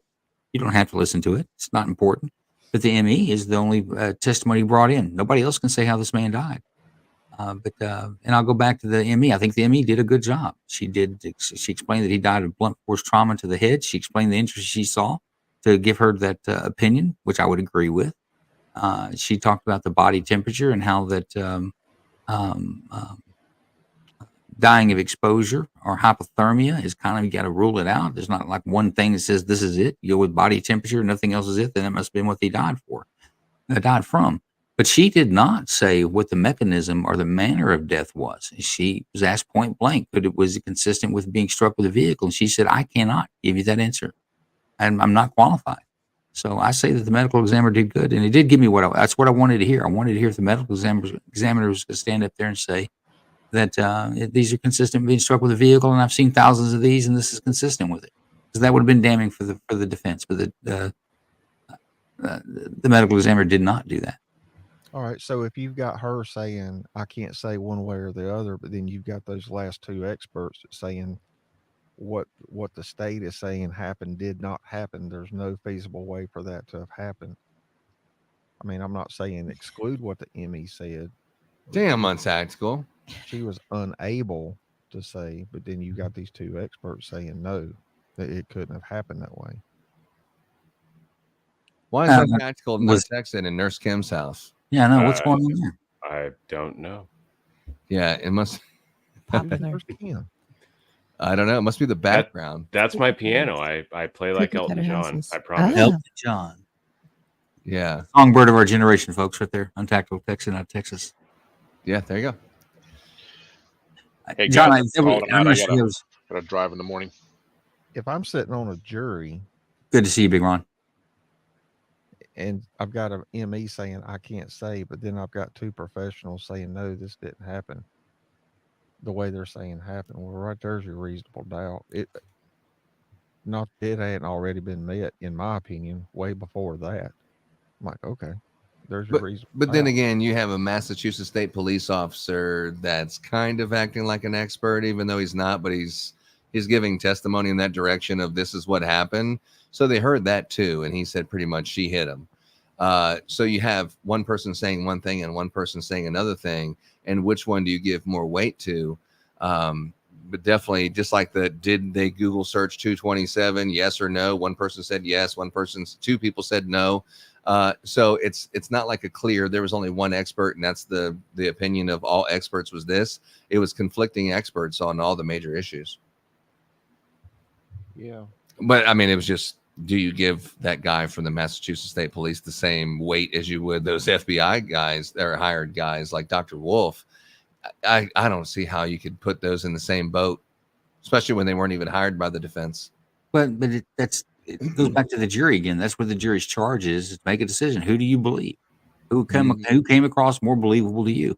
I think in this case, we all know that the FBI guys did. I think the state police expert with his 24-hour course didn't. It didn't sound reasonable. He sounded like he was chirping the state's case. He wasn't there just telling the facts and nothing but the facts, ma'am. He was leaning it towards where anything that I say is going to be that Karen Read did it. Not that it's plausible that it could have happened any other way. When you look at this, it's obviously plausible. This could have happened in different manners. So yeah. I think Kingdom asked this question before you jumped in, Joe. Do you see them being able to find an impartial jury on a retrial? with all the stuff that was going on in the background, these jurors didn't get to see? I think so. Impartial jury doesn't mean they don't know anything about it. It's just a jury that says they can be impartial, and the judge believes it, to be honest with you. And there's no hard ties like familial ties or I've been doing my own investigation type of shit. Other than that, you'll have an impartial jury. But I think the state actually may try to move this out of the jurisdiction. It may be beneficial for the state. You think so? Try this somewhere else. I do. I think definitely. If not for that, just to have a court, I mean, the pictures of the actual courtroom, it's like the smallest courtroom in the world, but the other courtroom they have, the jury doesn't even face the person testifying. But in that courtroom, the jury couldn't even hear. It's like, I have to turn the air conditioner off. We can't hear. You know, why don't we transfer this thing to a big courtroom that has microphones and monitors? The jury can hear, they can see. You know, why don't we transfer it to a place like that? That way we can have a trial that people can hear what's going on. If not for the conflict of interest and any other, just for that reason, if nothing else. Or the only thing that matters is the jury hears. Everybody else there, you can witness it, but the judge's not required to let you hear any of that. So yeah. I don't think that matters. About the jury being able to hear or being able to see the facial. No, the jury does. No, the jury should be able to hear. Yeah, and this anyone else. That small courtroom that they were in, the jury couldn't even hear because I don't know, the air conditioners or something. There was many people who were in the courtroom that reported the people standing over near where the jury was. They couldn't hear what the hell people were saying. But when they watched it on court TV or what Law and Order or whatever it was, that you can hear it on that. But if you're in the courtroom, you couldn't hear because that monitor wasn't playing inside the courtroom that you could hear. Well, because the state was being real quiet when they put on their case. They didn't want to. They weren't yelling it from the rafters, my friend. They were like, "Yeah." And then, Mr. Proctor, did you go through the phone? What was that? You go through? Yeah, I know the phone. When you went through the phone, did you look for news? Did what news? Speak up! I can't hear you. And you know that would really suck. The leaky balloon knot. I said the leaky balloon knot, and she's a CUNT. If these jurors yeah. made the decision only because they couldn't hear certain things or they thought they heard something they didn't hear. Yeah, what do you think about that? No readbacks, no transcripts. Yeah, in Massachusetts. I've seen that happen, but I don't understand why they do that. What do you think about that, Joe?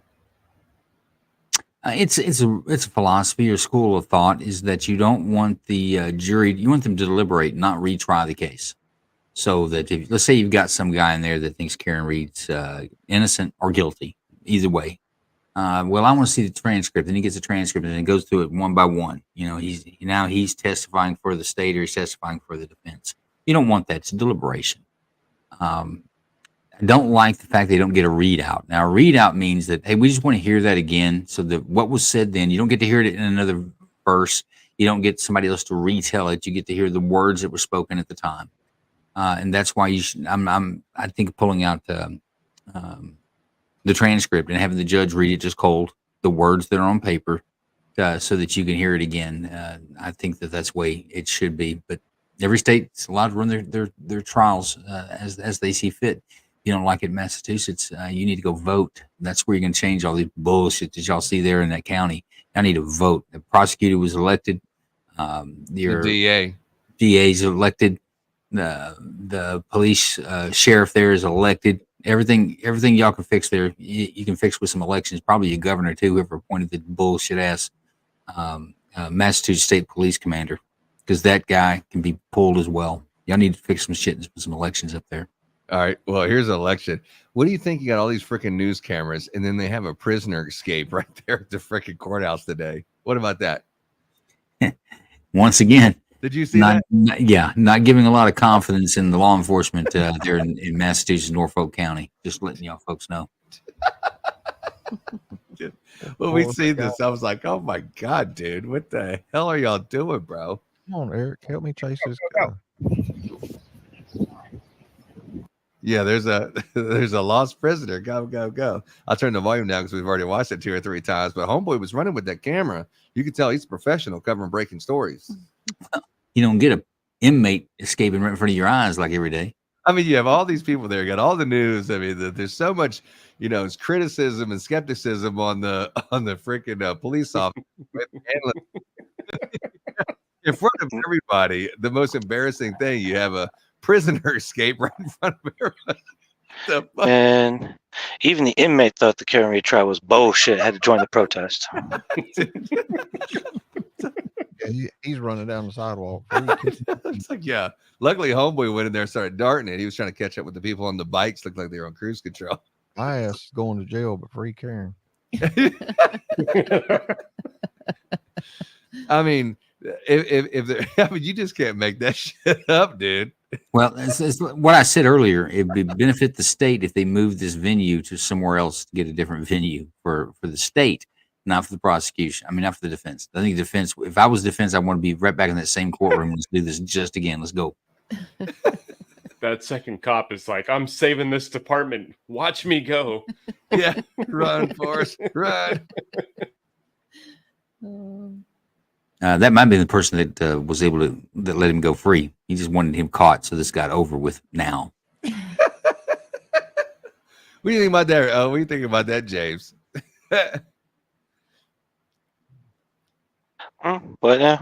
What do you think about the prisoner running away? And after they got all the Massachusetts finest running after him, like Bo and Luke Duke come around the backstretch. Well, it just seems to be a fair indicator of exactly what we're dealing with over there in Massachusetts.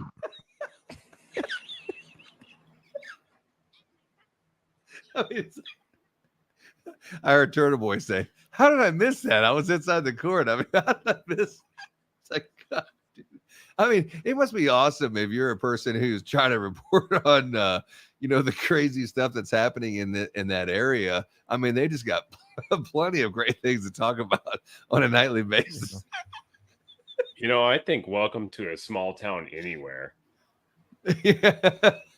No, I'll push back on that. It's not quite there. You might see some bullshit, but you're not gonna see bullshit just constantly, like every day, like standard business. This is amazing.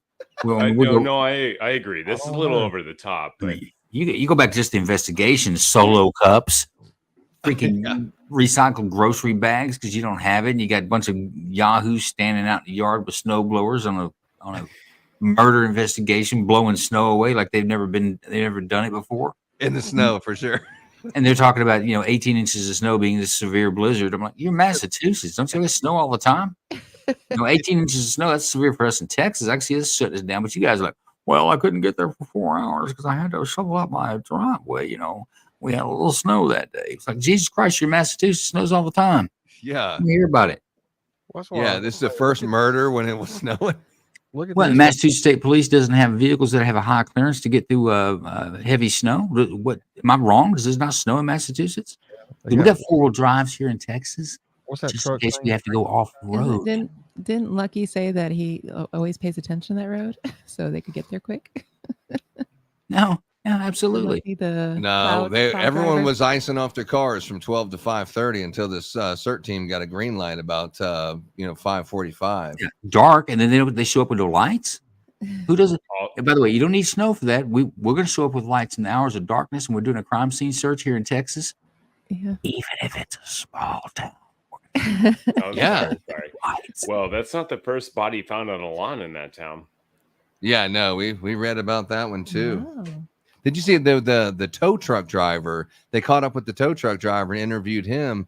He swore that the person, he did not drive that car into the Sallyport. That was not him. That was Buchanan. He said they took the car off the loader and the cops took it from there, and he's the one that drove it into the Sallyport. Well, I would say he probably didn't tell. The defense is going to test or depose him and ask. I would say that he didn't have. If he had said the same thing to the defense would absolutely put him on the stand, because I mean it would impeach Mechanic. Because look, if you catch Mechanic say one thing wrong, you can now come back and say, hey, judge, you have to advise the jury that they can't discount everything he said if we can catch him in one lie.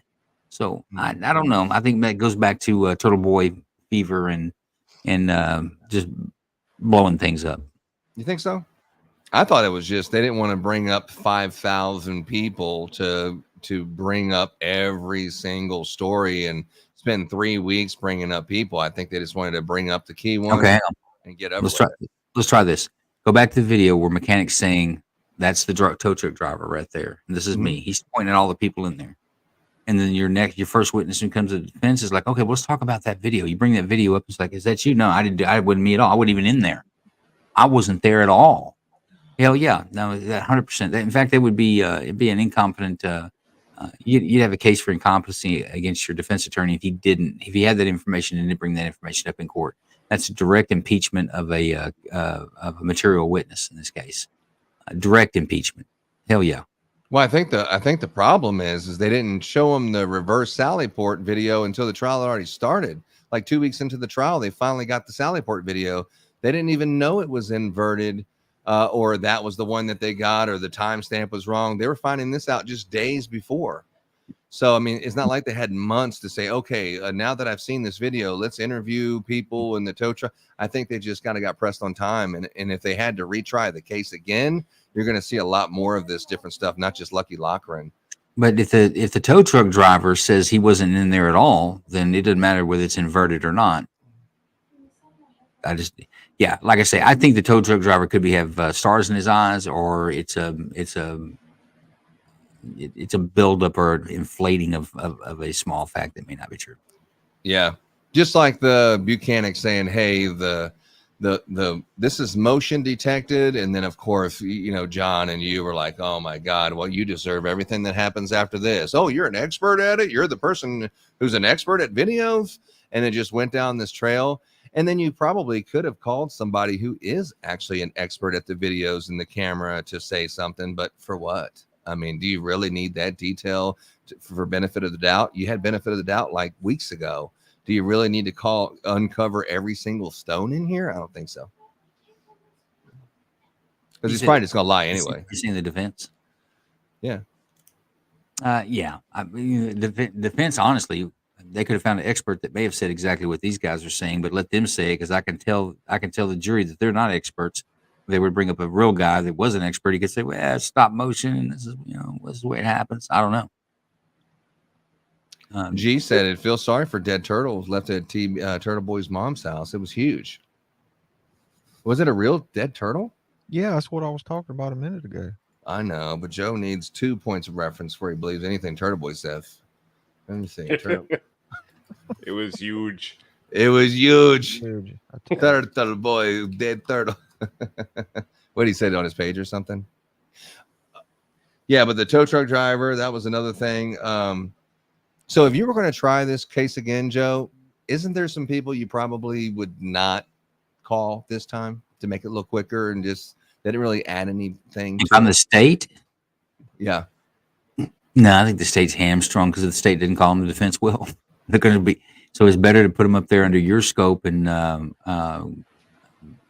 of questioning as the state than it is to put them up under the defense's scope of questioning, because that's going to be broader in an area that's probably not promising to you.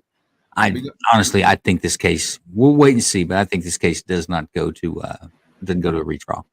No, I mean, bringing those kids up, or I mean, maybe a civil lawsuit that they can get some other details and something in that you can't get in criminal, and then take that testimony and then start to pressure each other as they start telling different stories, maybe later down the road. And because if I called up Proctor again and I called up Buchanan again and some of these other people, now they have more information and they can ask them some different questions, especially the timeline of like John O'Keefe's phone. Like Jennifer McCabe is looking out the window at 12:45 and seeing the SUV there. But now later on with the Cellebrite data, it shows that this John O'Keefe's cell phone went inside the house, and then Karen Reed was at home, not there anymore. She was at home and picked up on John O'Keefe's Wi-Fi. And then 5 minutes later, John O'Keefe's phone took 30 more steps, whoever was holding it, and Karen Reed wasn't even there. So these timelines and stuff like that, it happened so late that you weren't able to put that puzzle together. But I think the defense, after kind of a reset and look at everything again, they're going to be asking a lot different questions going around round two. Yeah, I like to say what the DA is always going to walk out of a mistrial saying we're going at it. We had the right person all along. Don't think we didn't. And they'll go back and look at their evidence. They'll look and see if they polled the jury, how the jury was rolling, how they thought it went. Sometimes even the judge will give their opinion on the state's case. But I think this one is going to go back to the drawing board. I don't think they're going to try, not anytime soon, not unless they find up some new evidence. And they may find new evidence, by the way. That could happen. The FBI might find some more evidence that they want to contribute to the case as well. Well, we still have that federal grand jury that we're not even sure why it was convened and what the verdict of the outcome of that grand jury that's sealed is hanging out there. Now, they wouldn't release that until the verdict has been done. And they may still hold on to it because it's a hung jury. But there's going to be a point where that jury information is going to come out.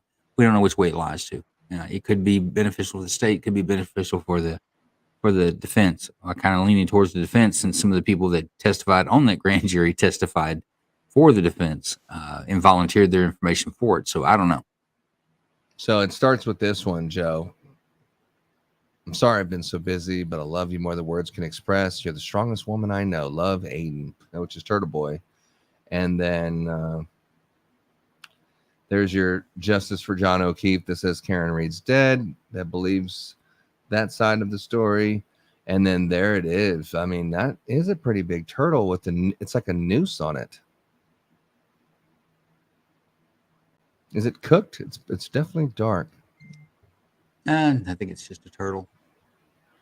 Yeah, a turtle hung up by a string. I don't know, man. That's kind of classless. Yeah, it's actually got it reeks of classlessness. Yeah, it's sophistication. I don't know. James already know the answer. Untactical. If someone goes on your property and you catch them stringing up a turtle and hanging it on the front stoop or something like that, are you brandishing a firearm at this situation? No. No? What are you saying? Hey, man, what the hell are you doing at my mom's house? Yes, exactly. And then see what happens after that? Yes. Yeah. Elizabeth is like, oh my gosh. Yeah. What is it, James? I think I know the answer. What would you do here in this situation? Well, you seem to think that I'm a loose cannon. No, I agree with Untactical. What would you do? Just have a stern talk? Hey, man, what the hell are you doing? Am I tying a dead turtle to make a statement at your mom's house? Yeah, I mean, it does appear to be a terroristic threat, but it's not directed enough to be a great bodily injury or death. So, yeah, stern talking too. Yeah, stern talking too. What about you, range-minded? What do you got on this one? I don't think I'd have to do much, but my dogs might have a good time chasing them off the property. Oh, a dog. I like that one. What about you, John? That's how Chloe got framed, just so you know. True that. I wouldn't bury my dogs in my brother-in-law's pool, though. That's the difference. Yeah, Mavis made a good point. They didn't know it was inverted until Lally presented it in court real time. That was their first time ever even seeing that thing. I'm sorry, I didn't hear your question. So apparently a Charlotte Mecklenburg PD officer committed suicide at a grave site believed to be one of the officers killed in that shootout back in April. Let's give an invite here. Jay. Let's do this. How do we give Jay a link here? Invite. Jay, I sent it's on Kingdom Radio Texas. It's on YouTube. You have a link. Come on into the studio. Let's talk about it. Elizabeth said, no, whoever did that should be charged for animal cruelty. Yeah. And Fidgety agrees. It should be animal abuse. Well, it depends if the animal's dead or not. It's worth an investigation. It's absolutely worth investigation. Terroristic threat. There's a lot of offenses that could be inferred with hanging a dead animal on a house. It definitely falls in line of The Godfather, where to make a statement, they put the dead horse's head in the bed or whatever. I mean, I'm not saying that a fucking dead turtle tied up to your where you put your handrail is similar, but it's similar. I mean, if Actually, somebody's it's trying to probably make a more. threat directly to somebody and they know that they're Turtle Boy, this is kind of perfect. Yeah, that's I think it's even more direct the implication that Turtle Boy's life could be in danger, or they intend to insinuate that his life is in danger. Yeah, to his mom's house. I can see how you can connect the dots there, for sure. They hung his spirit animal. Are you kidding me? Yeah, the jury was hung. Yeah, I don't know. That just kind of falls flat, man. I don't like that. But If it's your namesake, then clearly that's a threat towards you. no, you wouldn't think he would do it himself just for exposure, would you? That's not a thing. Is it? No, that's not what I'm saying at all. I'm just saying I mean, yeah. I don't know. It's possible he could have done it himself for exposure. It could be. I mean, exposure is cash for him. I mean, it's hard to think that he would do that at his mom's house, but then he took a picture of it. But then again, he did go down to CF McCarthy's on that Sunday night and had that confrontation with, and yeah, he has every right to go to any restaurant he wants to, but he kind of knew that was going to be a big thing, and it turned out to be a big thing, and they had news cameras, and it was a big story, and it kept him in the spotlight, because now that the story's over and it's just going to start cooling down from here, it's a way to kind of keep it, going. And the people who they say Turtle Boy is a threat to us and he's doing all these things, now that everything's over, maybe he's trying to say, look, they're threatening me too. Look, they're doing things to me too. It's not just me. They're doing it. I don't know. You can't really rule out anything. But Well, let's don't forget his. Was it $500 to make a comment on his page? I don't know. It was 500, but it's definitely not free. Yeah, I think it starts out at $100. Yeah, unless somebody's talking to you, they're not interested in paying money to give you their comment. So I would say keeping himself in the spotlight is a benefit for him. Yeah. I think as far as the Karen Read murder trial, he was definitely numero uno breaking the story. But since then, there's been a lot of big lawyers that are YouTubers that have been covering the case, and there's been a lot of good comments about pretty much the main consensus is there's not many people that think Karen Read is guilty. Most everyone thinks this is totally ridiculous, like most of us do. But I just cannot put it through my mind of how the fucking jury could say that she's guilty and they are not moving. I am not budging off of guilty. She's guilty, period, in the statement. There's nothing you can say to change my mind. I'm just not seeing. I don't know. It doesn't make sense for me. But obviously, if I was a jury member or something, then maybe it'd be different. But listen, just like us six are talking together now at the end of the trial, and we're all kind of comparing notes and talking about it, that does help you remember things better. And the jury's not supposed to be doing any of that, so it's hard to really see their side of the story here. Well, their deliberations could do just like we're doing now. We could take the one items like I would say. Well, here's where I think if we all believe that the taillight lenses were not placed there by the police, then she had to have done it. Everything else I don't know about, but her vehicle came in contact with him. He had to do it. The only thing we got to figure out whether it's murder or it's manslaughter. And then we could debate that in deliberations. That's exactly what we're supposed to be doing. We're supposed to take it kind of piece by piece, or find the points that if this is true, then I have to accept all of it, type of thing. Not I have to. The jury doesn't have to accept every little piece of evidence that's shown to them. Every expert they don't have to believe, but they've got to have something in there that is convincing enough to them beyond reasonable doubt that they can convict or acquit. And just in this case, it wasn't for at least one person. Wasn't able to come to that.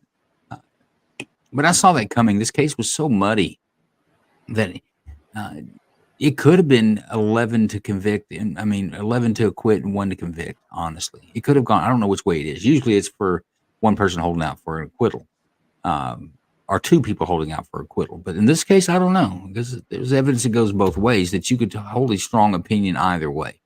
So I just don't know. I don't know which way it went. Just don't know. Yeah, Giovanni's Pikachu.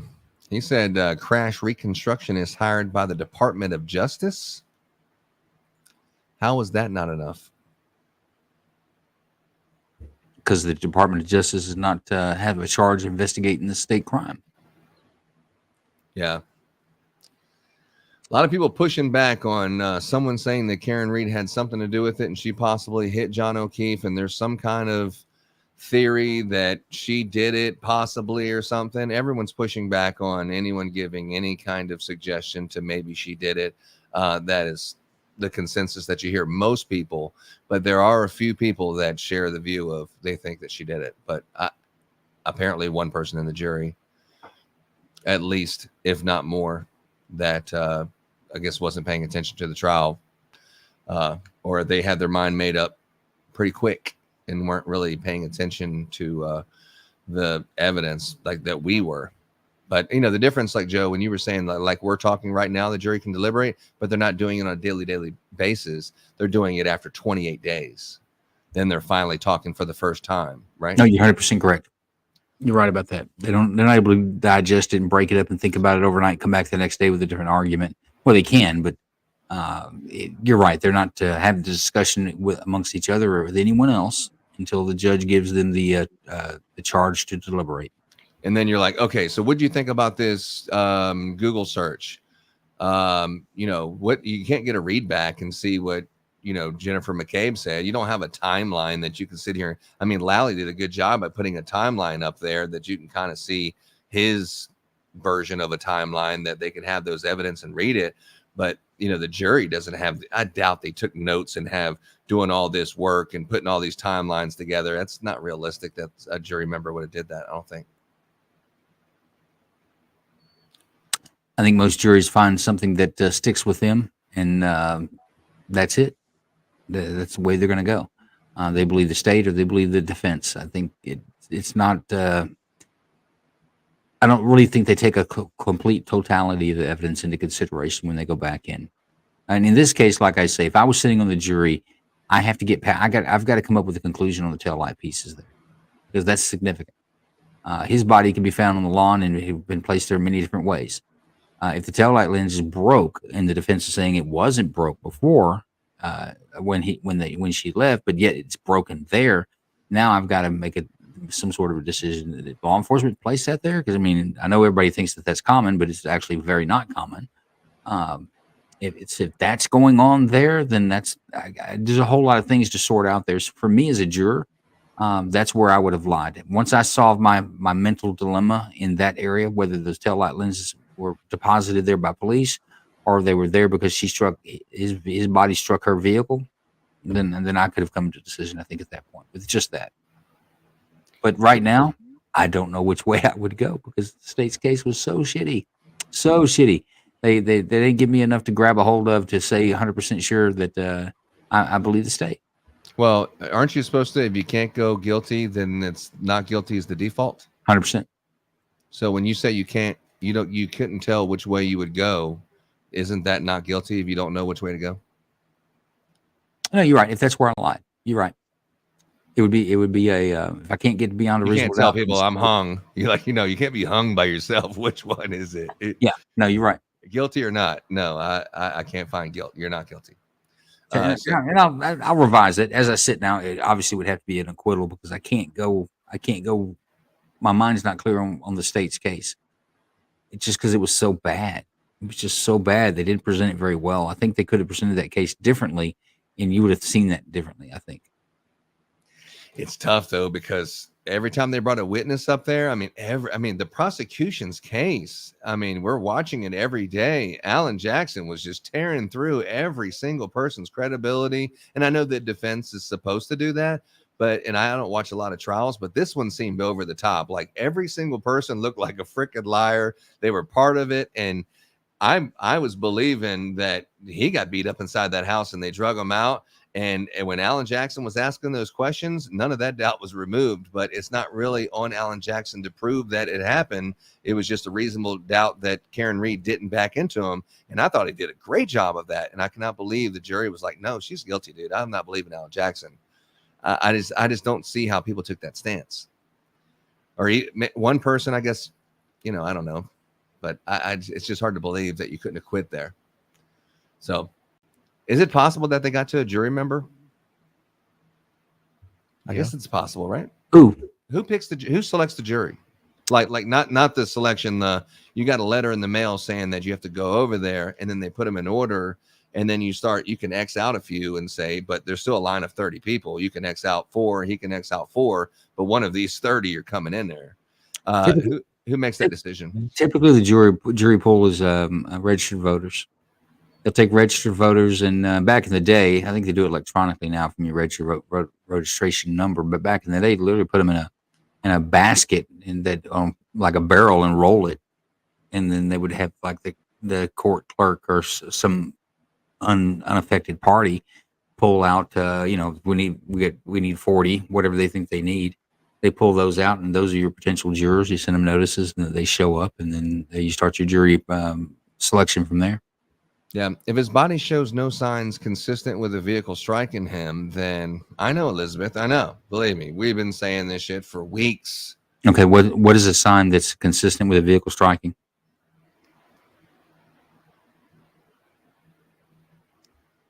That's the problem. Untactical. Go ahead, man. I've got nothing to say.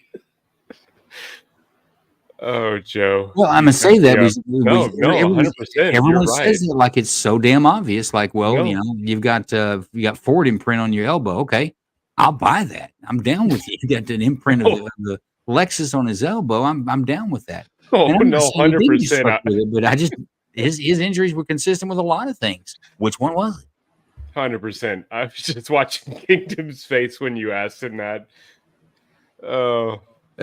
No, I was just like, I it's like, dude, Jesus Christ, if I was ever on trial for murder, then they would just plant Joe on the fucking jury, I'm sure. But the black eyes, the laceration on the back of the head, the bruises on the hand, no injuries from the lower body that would say, hey, I got backed into a car. What happened on my arm, there's no bruising whatsoever. There's just what you say came from the taillight, but there's no bruising. Is this ringing a bell? No, and all those I can say are consistent with it, but the absence of them doesn't mean it didn't happen, is what I'm trying to say. No bruising, no fracture, no broken I see it. bones. You went 30 feet in the air, no skid marks on your clothing, no grass stains. We talked about all this. I mean, Yeah, and if anybody listened to any of the shows we did that, I brought up every one of those that I would expect to see those. If I saw those, then it would make me feel better that it was a vehicle strike. But without those, it doesn't make me feel better than it's a vehicle strike. But I still can't say, man, it's not. I don't know what was John O'Keefe's position when he was struck by the vehicle. Yeah, everyone's criticizing you here, saying your argument's poor here. Who my argument's poor? Okay, well, give me some. Yeah, the absence of injuries is not evidence. The absence of evidence isn't evidence. Well, it all points back to reasonable doubt, right? It's all reasonable doubt. Yeah, no bruising, no fractures, no broken bones, no injuries below the waist for one, below the head even. That argument's poor. Yeah, you're going to keep running those through? You want to save those and get you a snapshot? No, I'm just saying that I'm listening to how you're describing this, and I don't agree at all, not even a little bit. There's no fucking way that she hit him with that car. And I'm waiting for you to say, hey, I'm just joking, or hey, I'm just joking, but you're actually serious. You actually think maybe she hit him. I'm like, oh my God. Okay. I didn't say she did or didn't. I'm saying the absence of evidence doesn't say that it's there. I would, okay, if I saw drag marks, if I saw injuries at the knee with the bumper, or what I would expect the bumper to hit him, absolutely. Some shit that made sense. Well, that would back up the fact that it makes it. It's reasonable to believe that he got hit by a vehicle, but you don't see those. Those are, in my mind, those are exactly what I want to see. I would want to see those, and I've seen some vehicle strikes in my time, and I see those. I think that, but I can't say it happens in every one. I don't know. I don't say that I can't say there's not the probability of an angle or a method of this vehicle striking this person's body that it couldn't happen, or just one of those things. Well, shit, it just didn't. I've seen some weird things with bullet shots. We can laugh all we want about ballistics, but I've seen some shots that are like make you scratch your head. Not sure how that happened, but I saw it. I know it happened. It's just weird. I'm not a physics guy either. So, I mean, I don't know. I can't tell you. And neither can you guys. You're going on your emotions. Like, well, I don't see it. Then, God damn it must not be there. Well, it may not be true in the reality of things. Emotions? No, I don't think. Maybe I'm a little emotional about it. I don't like the fact that these cops framed her. I think it's pretty clear. But John, what do you think, dude? Because me and Joe are just going to beat a dead horse. What do you think, dude? You know, I thought about this early. Objection. No, I'm joking. Go ahead. I wonder. I mean, I guess it's possible that she could have hit him, not causing the damage that was done to the vehicle, but could have hit him, bumped into him, something, and then she realized it. You know, got their attention somehow. I don't know. He could have just been drunk and slipped and bust his head on the freaking curb and then got up and dazed and something else happened and he wound up stumbling, drunk, throwing up and decided I'm just going to lay here for a second. And then he broke the glass when he fell. I mean, there's a bunch of stuff that probably could have happened, but the fact that you had all the taillight out there, you're stuck on that story. Well, but Giovanni says the taillight exploded. It was polycarbonate. It's not going to explode even if she did hit him. It's not going to explode at that speed. Well, I think the FBI reconstruction guy, Wolf and all that, he said it would have exploded more. I think that's what he said, right? You heard that one? Yeah. So they didn't say, oh no, that polycarbonate, it doesn't break like that. They didn't refute that at all. They said it would have broke more than it did if he would actually hit it. And then the fact that you've got all those pieces of taillight that just happen to fall at the same spot underneath the fire hydrant, but then you've got other pieces strewn around the yard. A simple explanation for that could have been the leaf blower. But how did you not see the red taillight when you had the leaf blower? That's the part that you can't say it was from the leaf blower because you would have seen it blowing across the snow. Okay. Well, let me throw this scenario in there. Let's say it's both. Inappropriate police investigation, and Karen Reed did do this. She pulls forward. She's got a leaky balloon. She needs to go home, but she wants to make sure he gets inside, but he hasn't texted her back, so she's mad. She stops. She's going to back up to make sure he got inside. He's vomiting. He's been drinking. He's sick. He's bent over. His rear end's towards the street. To the yard, and his head's towards the street. She didn't see him. She's backing up. She don't see him anywhere. He's wearing kind of dark clothing. He's kind of standing off the side. He's not in the camera. She comes through there. She hits him on his right eye, cracks him on his head, knocks him down. She doesn't necessarily know it, though. She sees him, or she does see it, and like, oh, you drunk bastard, whatever, you're okay, get up. And then she drives away. Well, he gets up and crawls 30 feet into the yard where he loses consciousness and dies of hypothermia. And now the police get there, but we don't have enough evidence to prove that she did it. So now we got to prove he was knocked into the yard. We got to prove all this stuff. So they start planting evidence. So you could have a scenario. There's so many different things that it could have.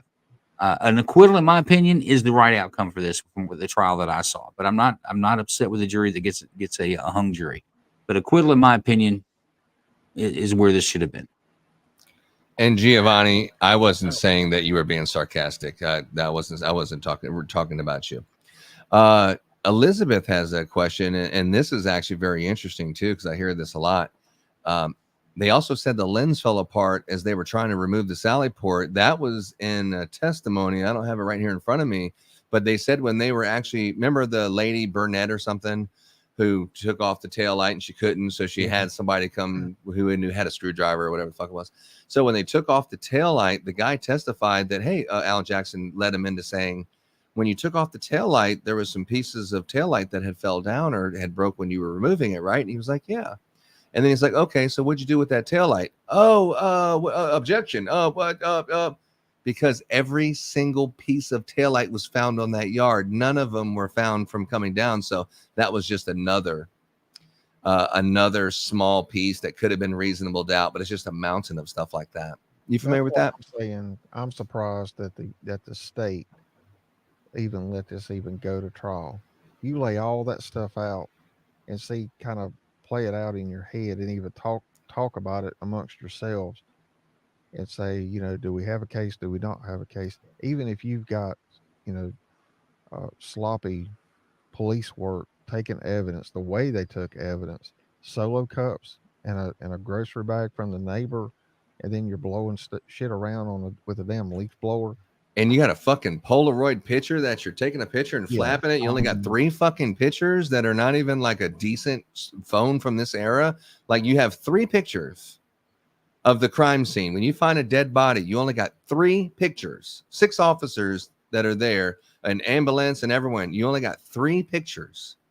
Now hold up. I'll buy 3 pictures. In fact, I would buy no pictures, because there was a day when law enforcement could take a tape measure and some string. They could measure where everything was at, and they would draw it out and diagram it out, where you could go take those pieces that you said you found there and you could lay them back out there and recreate that scene 100 years from now. The fact they didn't do that is all a bunch of bullshit. Folks, I'm going to get some rest. It's been a great conversation. I do love this banter back and forth, whether you agree with me or not. I like different opinions. I was going to say I agree with you, Joe, but have a good rest. Oh, yeah. Kiss his ass some more. No. Seriously, I was going to say what he was going to say before he said it, because I was going to say I can totally see that there are some possibilities where she could have hit him. He stumbled into the yard instead of being thrown into the yard, so it caused that level of damage, and things happen. But yeah, let's go back to that. I will go back to that. That actually fits the state's theory better than the state's theory fits it. That he was hit, fell backwards from the vehicle, strikes the edge of the curb, which caused the damage to the back of his head, and then he gets up and crawls into the yard. The problem they can't do that is they didn't preserve the crime scene. With all the snow there, they can't show that he crawled. If you can show that he crawled, you want to see a trail that's going there. They use leaf blowers to blow the snow away.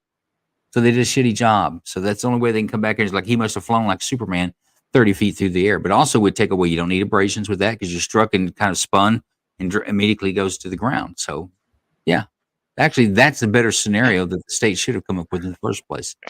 Had that been presented, I would have been like, that's totally viable. And I could also see the state saying, guys, we don't have enough to take this, but with them being a police officer, they had to because of public pressure. Well, the public needs to put some more pressure on their DAs. If you want a DA's office in your jurisdiction, this is for everybody out there, folks, not where we're talking about Norfolk, Massachusetts, but wherever you live. If you want the DA that says, hey, cool, I'm going to take some bullshit and I'm going to take a citizen, one of you voters, that's it. They don't do it to people that don't vote for them. They do it for people that do vote for them, and put them on trial. And just to see how it works out, then we'll throw it at the wall and see what sticks. Then y'all need to keep voting for that DA. If you don't, you vote them son of a bitches out. Same with your juries. I mean, your judges and your sheriffs and your law enforcement that are elected, which all of them are. Even your police chiefs are elected by your city councils and your mayors. That's where you need to focus your attention so you don't have this bullshit.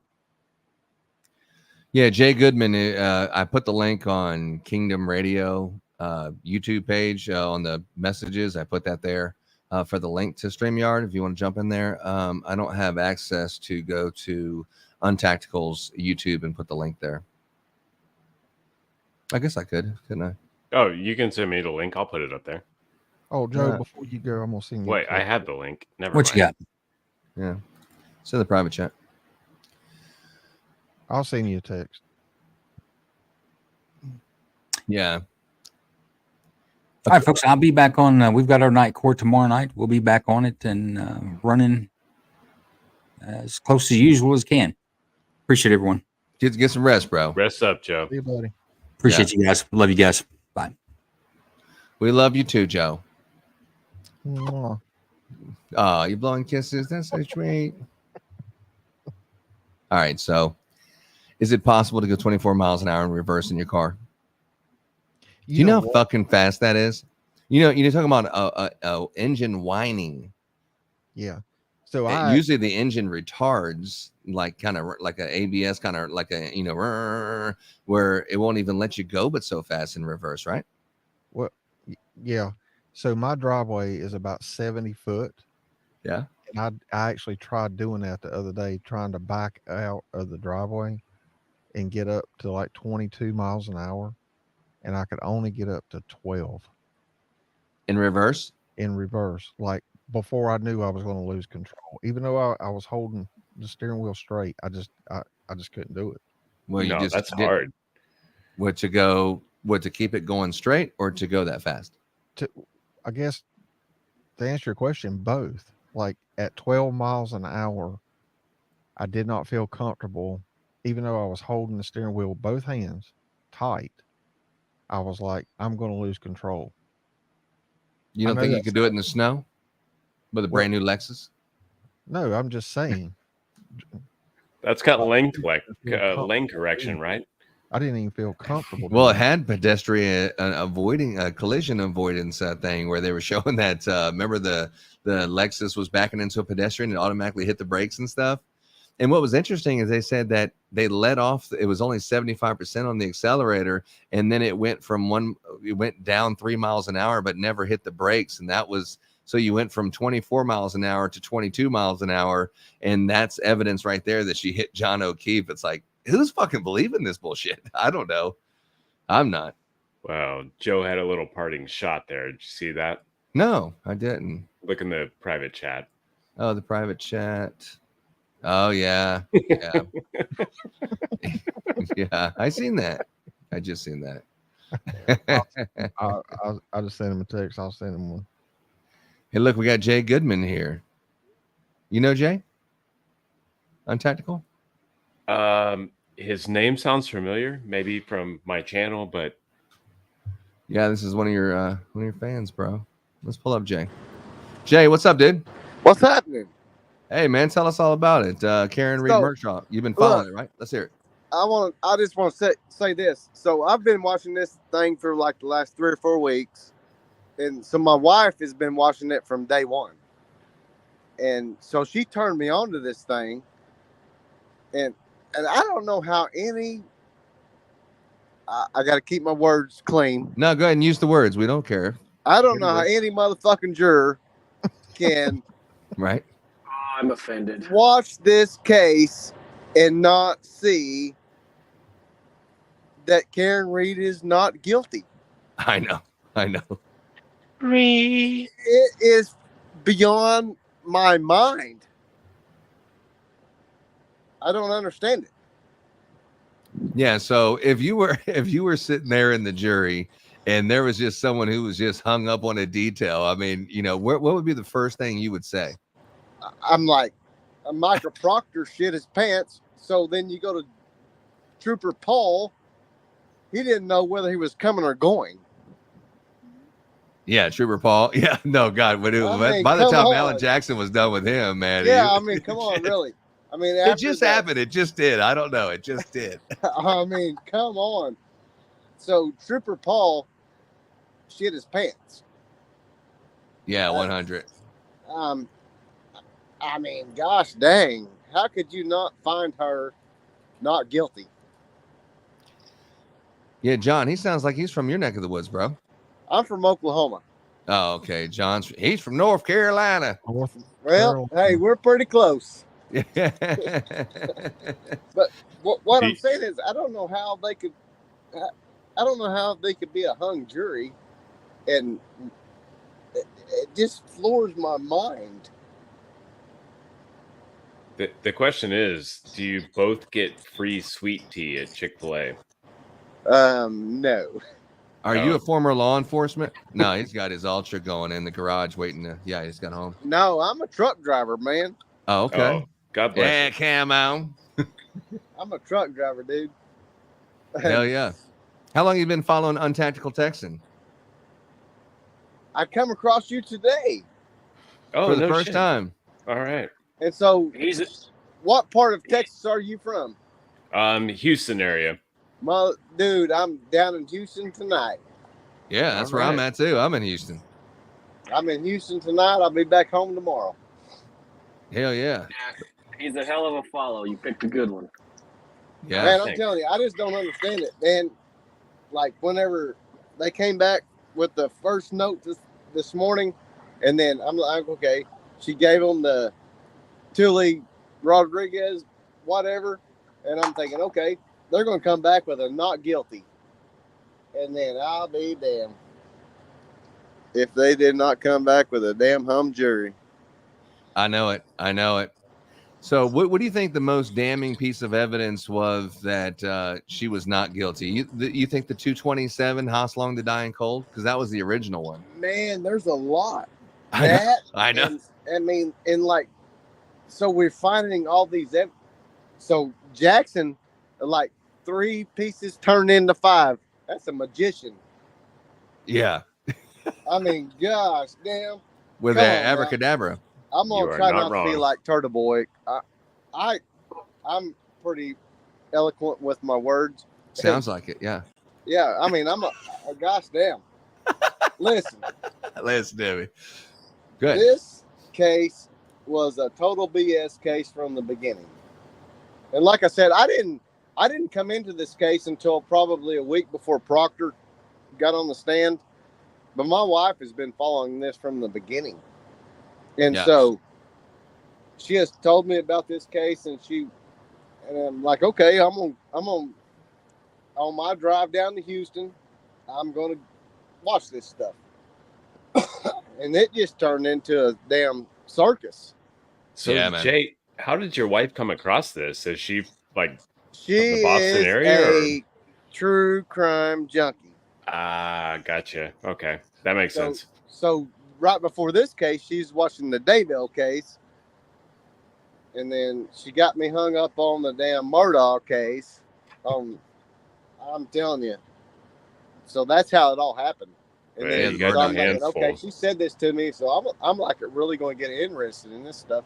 So, yeah. Did you hear the Brian Higgins testimony when he damn near had to plead the fifth on the stand? I had to go when I went home. She showed me that on YouTube. She had showed me that stuff on YouTube, and like, if you're told not to give your damn phone up, why are you going to go throw it in the government trash cans? Oh yeah, on the military base. Yeah, I mean, this is bullshit. Well, you cut them up because you don't have trash service at the place that you live. And you didn't drive your company car to the party because then you'd have been drinking and driving in your patrol car. So you drove this Jeep that no one's seen, and then you went to the office to do some administrative paperwork. Really, I'm sorry, what I meant to say was I was moving cars around while I was drunk. But then I went back I went home, and then it, right before they had the preservation order, he broke the SIM card in half. And then put the phone in one trash bag and the SIM card in another because he doesn't have trash service. Goes onto the military base, throws one bag in one dumpster and one bag in another dumpster. And it's like, what? It's like, So that's another thing. The Tully. Oh shit! I done lost my train of thought now. Gosh dang. You were saying the dumpsters and they had the Preservation Act and they were butt dialing each other and butt answering each other. Butt dialing. How the hell can you butt dial when your phone's unlocked and you got to push buttons to get it off? If you unlock your phone, you got to push your numbers in. How the hell can you butt dial somebody? Oh, that's just butt dial. Yeah, if I did that, I would have cut the SIM card up. Yeah, it's like, but yeah, they weren't very forthcoming with any of this. Oh my gosh. It was like pulling teeth. Yeah. And then, so like on the news tonight, you seen that NBC Boston 10 News, get off my lawn. Oh yeah, with Michael Proctor. Yeah, she was in the road. Yeah. I mean, gosh, dang. I'm not on your lawn, fucker. Yeah, the whole thing stinks from the butt dialing. So you had a conversation for 22 seconds. Like, you can't have a conversation in 22 seconds. You're like, and then his lawyer showed that Jackson proved that wrong. But his lawyer did, because when his lawyer was standing right beside him about to plead the fifth, they said, well, do you need to speak to your client? And he goes, well, I only need 10 seconds. It is like, oh, I thought you can't have a conversation in 22 seconds. Yeah. The whole thing's bullshit. Like Giovanni said, normal witness behavior, nothing to see here. And and that's the thing. It was Turtle Boy, he heard that thing that one road that they were saying was up and down. Oh, yeah. He went over there and proved that shit was wrong. I know, it was the flattest road on earth. Yeah. They're trying to say that iPhone that it would say that you went up and down stairs because of the road. Yeah, it's like, no. Man, there ain't a doubt in my mind. John O'Keefe went in that house, and as soon as he went in that house, they beat the shit out of him. Yep. 100%. There's not a doubt in my mind. And they had to wait for a certain amount of time to get him out of that house. And even though Plowboy, he was not in the yard at 2:30 in the morning. Yeah. Oh, yeah. The Lucky Loughlin. Yeah, Lucky Loughlin. So this dude he may be goofy as hell, but he ain't going to lie. No. No, he was solid. Yeah, he was pretty solid for sure. Very trustworthy. That guy's not going to pay for another beer at the bar, probably for the rest of his life. No, I bet that dude don't even drink beer. You hear about the dog? Elizabeth pointed out that Brian Alberts in May, Chloe went after another dog out front, actually killed the dog. I did hear that. There was 2 lesbian ladies and sent them to the hospital, and that's when they actually got rid of the dog. Yeah, I heard that. Yeah. So my wife was saying earlier, when I was talking to my wife earlier, she was saying, like, why don't they try to find the dog? And then, like, Brian Albert. One of Brian Albert's brothers covered his pool up all of a sudden. Oh, yeah.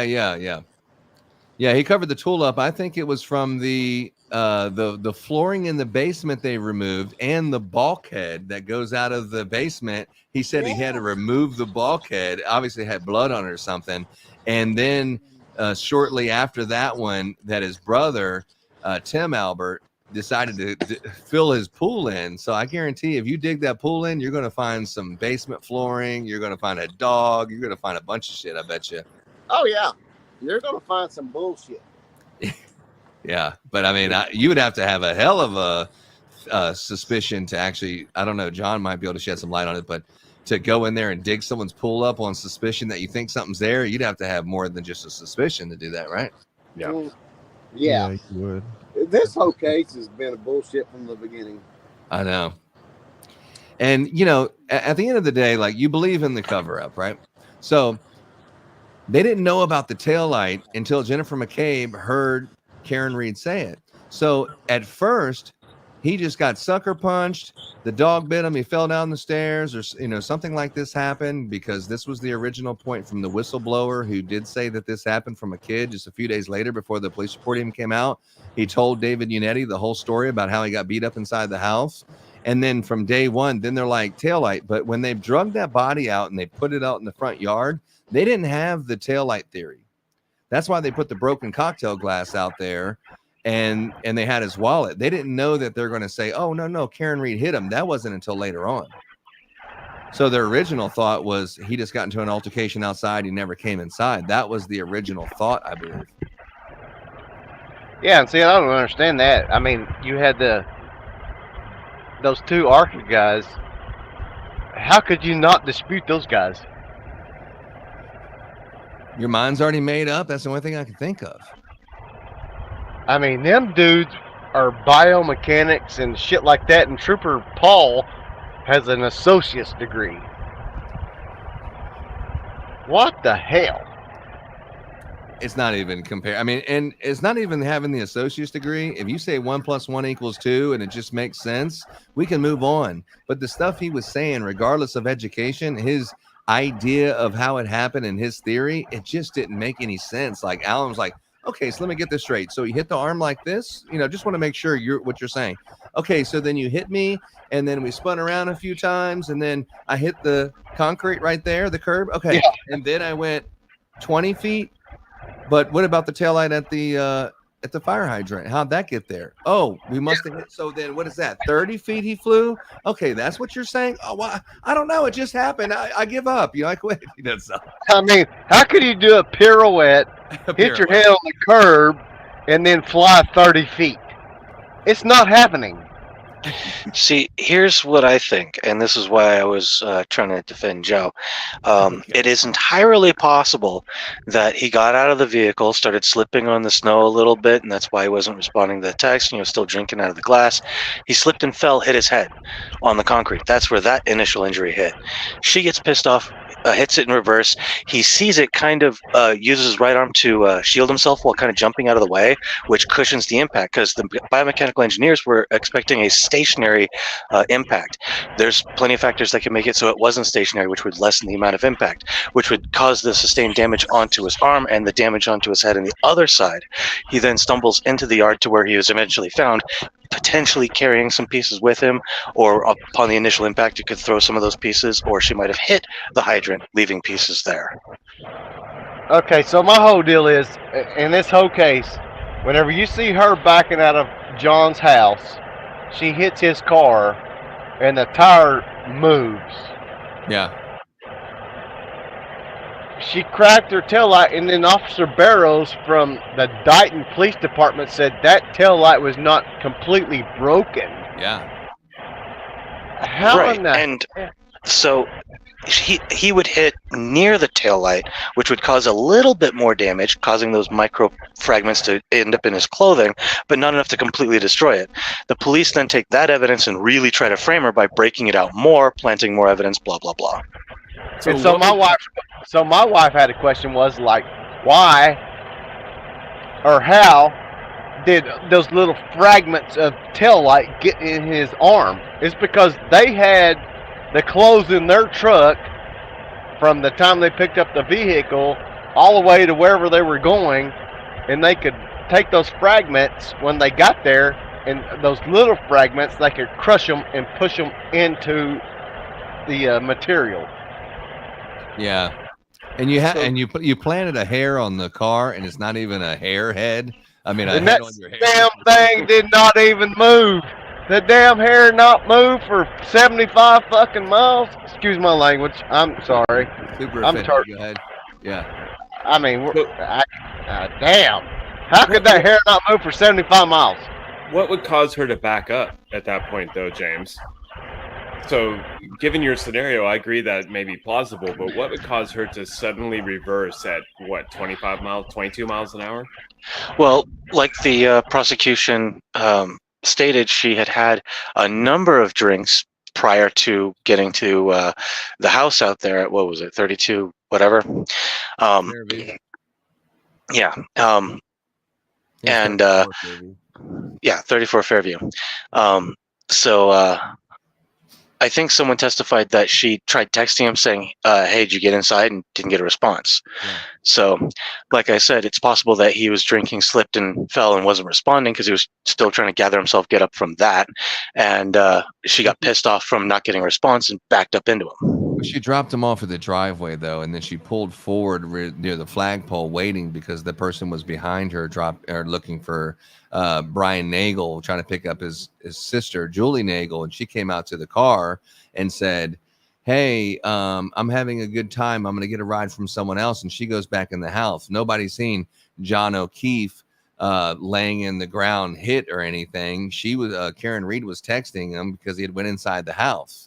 Even Brian Higgins said that he's seen someone fitting the description in the federal grand jury, that someone that was tall with dark hair came into the house, because, you know, the penalty for lying in a federal grand jury is different than in this court case. So he did say that way, if anyone ever proved he was in the house, Brian Higgins said that he's seen someone matching the description going to the house. But I mean, Brian Nagel pulling by Karen Reed and seeing she had her dome light off, and she had all the lights were on, and John O'Keefe was not in there, and her hands were at 10 and 2. I mean, that pretty much tells you that he wasn't in the car and he went in the house. All right, so I see what you're saying. She got mad at him, and she did it on purpose. So she's like, "Oh, screw this dude! I'm backing into him."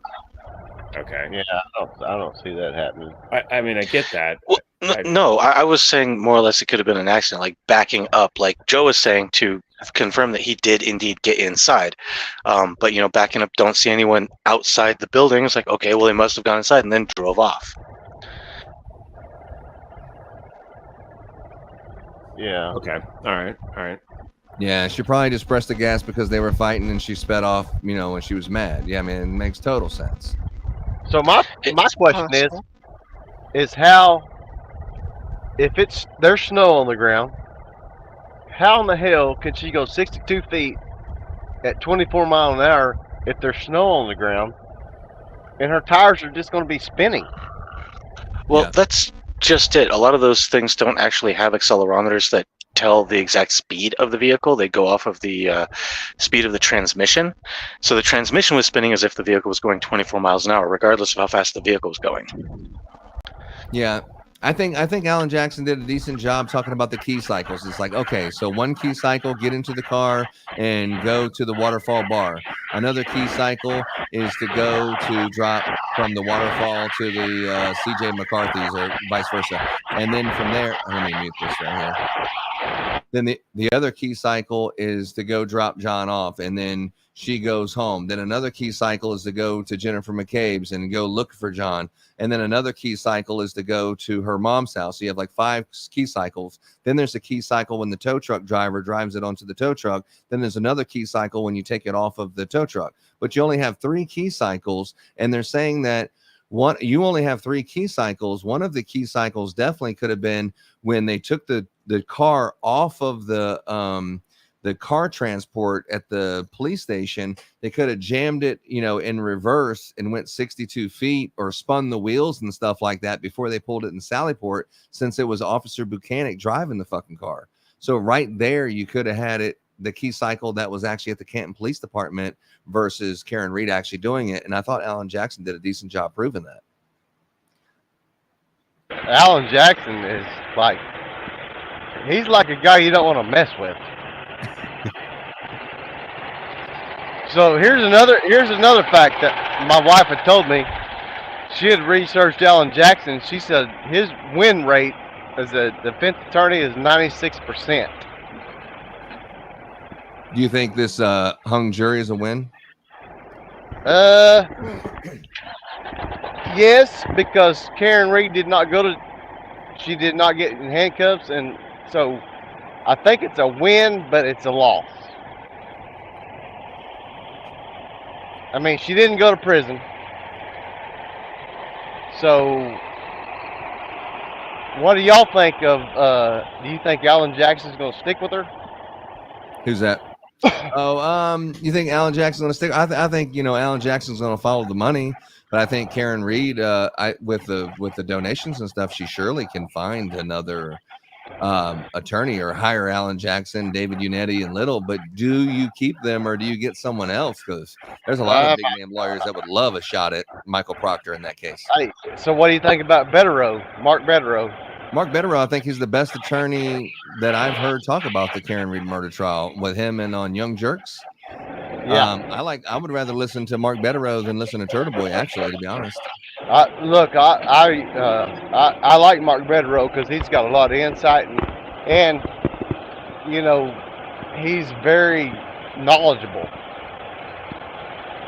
He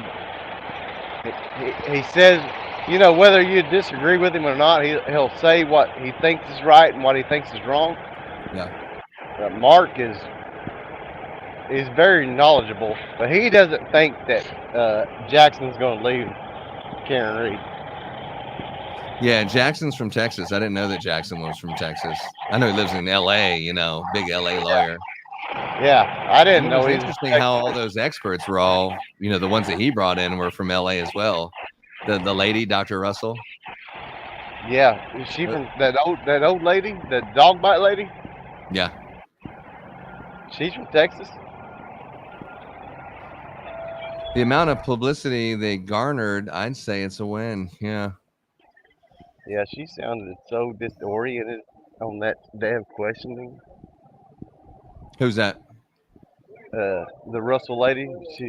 It's like a retired school teacher. No. Dr. Russell was like she had started off. She went to the Massachusetts State Police.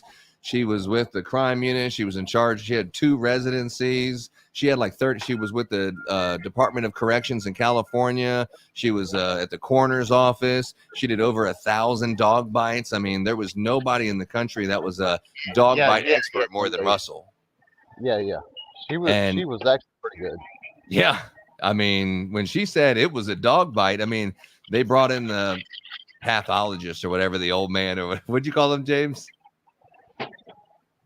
Father Time. Father Time. Yeah. They brought in Father Time that was, like wheezing through his last cigarette to tell the next sentence. But the pathologist, he said it's a dog bite too, but he'd only seen like 3 cases of dog bites that led to fatality. He was like the Undertaker, literally. But Dr. Russell, Aunt Bev didn't like her at all. So, as far as the taillight deal goes, why would anybody not believe that these guys that are like trained in this stuff over Trooper Paul? Why would they not believe that, okay, these experts know what they're talking about? I just don't understand why it was a hung jury, really. I don't. Me either. And then, like you said earlier, the 10-2, and that was from Plevin. Plevin's an idiot. And he was saying 10-2 guilty. I don't see a 10-2 guilty charge whatsoever. Yeah. Elizabeth said Aussie Insider counted 3 sodas and 3 vodka shots. I mean, this is like, I don't know how in the hell she did not get a damn 12-0 not guilty. Me too. Range Minded, what you got, dog?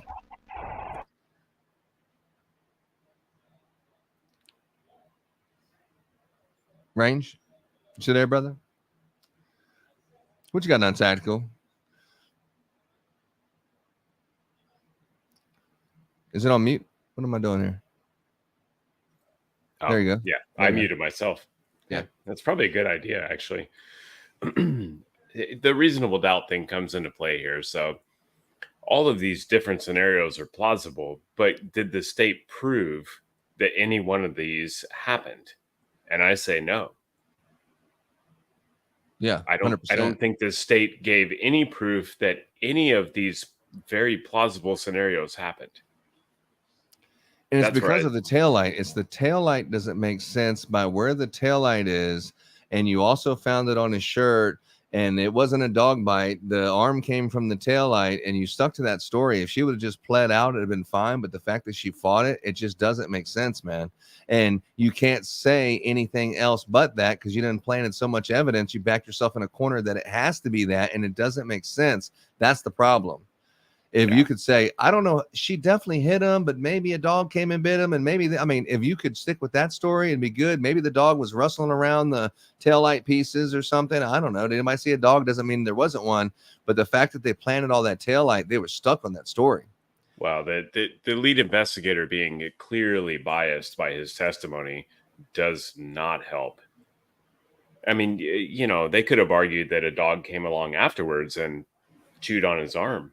Yeah, but the fact that they planted all but- that taillight, they couldn't. Yeah. And it's like, no, he had to have hit his arm on the taillight. And then you're like, I know, but I don't know if you thought about this or not, because Trooper Paul probably didn't correct you. But how could you hit the arm and then fly 30 feet where they found the body?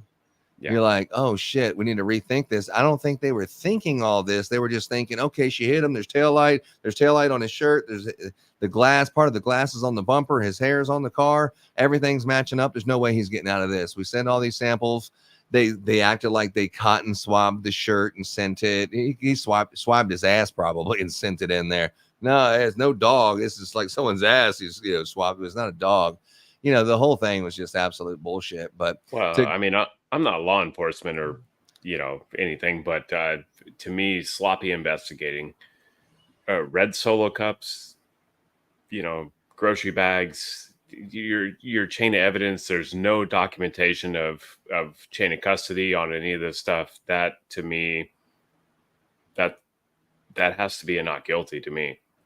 Yeah. I mean, the red Solo cup deal, when my wife told me about that, I'm like, why would they not Why would they not what? That's crazy as hell. Yeah.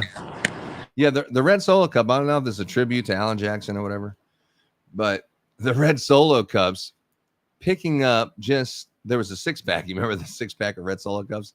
The Red Solo Cups, the thing that's interesting about those Red Solo Cups is there was only this much of snow and blood mixed together. If he really did bust his head and he was leaking all over the place, you thought there would be more blood in the snow or something, right?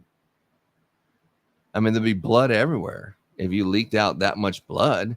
And another thing is, if you hit him, let's say you hit that son of a bitch and he fell down and you left him for dead, like they're saying, he wouldn't have hyperthermia. He would be frozen to death after 5 hours in a t-shirt.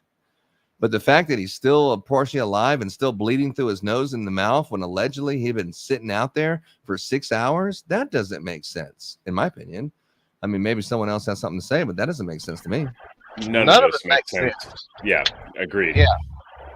I mean, if he was hit by that damn car, he would have bruises on his torso. He would have cracked ribs, broken bones, and all that kind of stuff. Yeah. And for Trooper Paul to say, well, they just stuck his arm out there to embrace the impact. Bullshit. This son of a gun seen this car backing up. If this was the case, he's going to get out of the damn way. Anybody in their right mind, you see a car backing up, hell no, I'm not standing there. I'm getting out of the damn way. Yeah, or unless you're drunk taking a leak. But I mean, when you hear the car whining like, damn, this bitch is going 24 miles an hour. Yeah. I mean, unless, of course, you're 7 drinks in and already hit your head. Yeah. Yeah, but that's what I'm saying, though. It's like, goddamn, if there's snow on the ground, that 24 mile an hour, she's going to be spinning them wheels. She's going to be spinning them wheels. She ain't going to be backing up no 24 mile an hour. Yeah, he lost 3 milliliters of blood. Where's it at? That's a good point, yeah. Look at Fidgety. And then, here's the other thing. They said that on the jeans, that it could have been his blood and 2 other people's blood. Yeah. Okay. Yeah. Who else's blood can it be? Proctor or Alberts and the other dude, Brian Higgins. It's Brian Higgins, Brian Albert. It's Chloe on his arm for sure. And then you have a little bit on his knee. Looks like a part of a tooth got into his knee. And then you have Colin Albert, the young kid. Who, Yeah. Clearly that dude is a joke. So did you see the Turtle Boy incident from like a Sunday or 2 ago? What, For which one? last Was it- Sunday? Oh, Whenever yeah, we seen that, huh? Yeah, I mean, so And they were saying that, they were intimidated witnesses, but yet they were intimidating him. They were not intimidated. They were ready. They were ready to whoop his ass that night. I mean, wouldn't you? I mean, golly, for the rest of their life, and they have their little tight circle of friends, but outside of that circle, God, you're always going to be known as the person that was involved in killing John O'Keefe. Yeah. I mean, if you get a job trying to get a job at the tire shop to rotate tires, like, hold up, ain't you the dude that was killed John O'Keefe? Yeah, it's a small town. Everybody knows everybody. Yeah. Here's what I think. The day of closing, when the McAlberts came in there, on and set by the O'Keefes, it was a fucking jury tactic. It was jury intimidation. Yeah. Yeah, it's like, it's a small town. You all know who I am, and I'm gonna sit here and stare darts at you like the Biden Vader or whatever fucking Dark Brandon or whatever the hell his name is. I'm also stare laser beams into your eyes and let you know if you're gonna go against me. Plus, it was Paul O'Keefe and John O'Keefe's mom that are saying, I know you think that Jennifer McCabe and Brian Albert and all these people are in on it, but we don't agree with you, and I want to show you because I want them sitting with our family, showing that we don't think that he killed our son. Yeah. We don't think that they killed my brother. And for them, that's a low life piece of shit to know for a fact that you beat up their son, their brother. You killed this man. You put him out like trash out there next to that American flagpole, and you left him out there like trash. And then you're going to go to these fundraisers and support and hang out with the family. It's like, what a low life piece of shit, man, to do something like that. For sure. Like Giovanni, get the fuck out of here. I'm with you on that, dude. Yeah, I'm telling you, man. This whole deal, I think that was a scare tactic for the jury, and I'm not too sure that, like Turtle Boy said earlier, he did a impromptu live when he left the courthouse. If he ever gets a hold of the jury list when they let it out, he's going to do some research. And I'm not too sure some of these son of a guns that was on this damn jury, they might have lied on their damn little deal, whatever. Colin got in a fight this weekend? They may know these people. And somebody's going to find out. Because there is no damn way in hell that this fucking jury could come back and hung. Yeah. No way. There is no way. After seeing the evidence, when Proctor shit the bed, I mean, on the cross, I mean, there is no way after seeing all that crap, and then the Trooper Paul crap, that there is a hung jury. And the thing that got me is the Barrows testimony, like, no, that tail light was not completely broken. How in the hell can a jury, after hearing that, come back and say hung? Yeah, I know. Well, I mean, we all seen this little fight. This isn't last weekend. I don't know if you're talking about this one or whatever. We seen the two fights that Turtle Boy showed. He fight the black kid in the locker room where he was sitting behind, like humping on him and stuff, and got a few licks on him. And this one, he looks like a little bitch. Like, there's no way that he was gonna beat up John O'Keefe. Maybe when he was passed out drunk, falling down drunk anyway, or he already got sucker punched by Brian Higgins. And so Colin Albert hits him in the back of the head with a dumbbell. But this guy's a little punk ass bitch. He ain't doing nothing.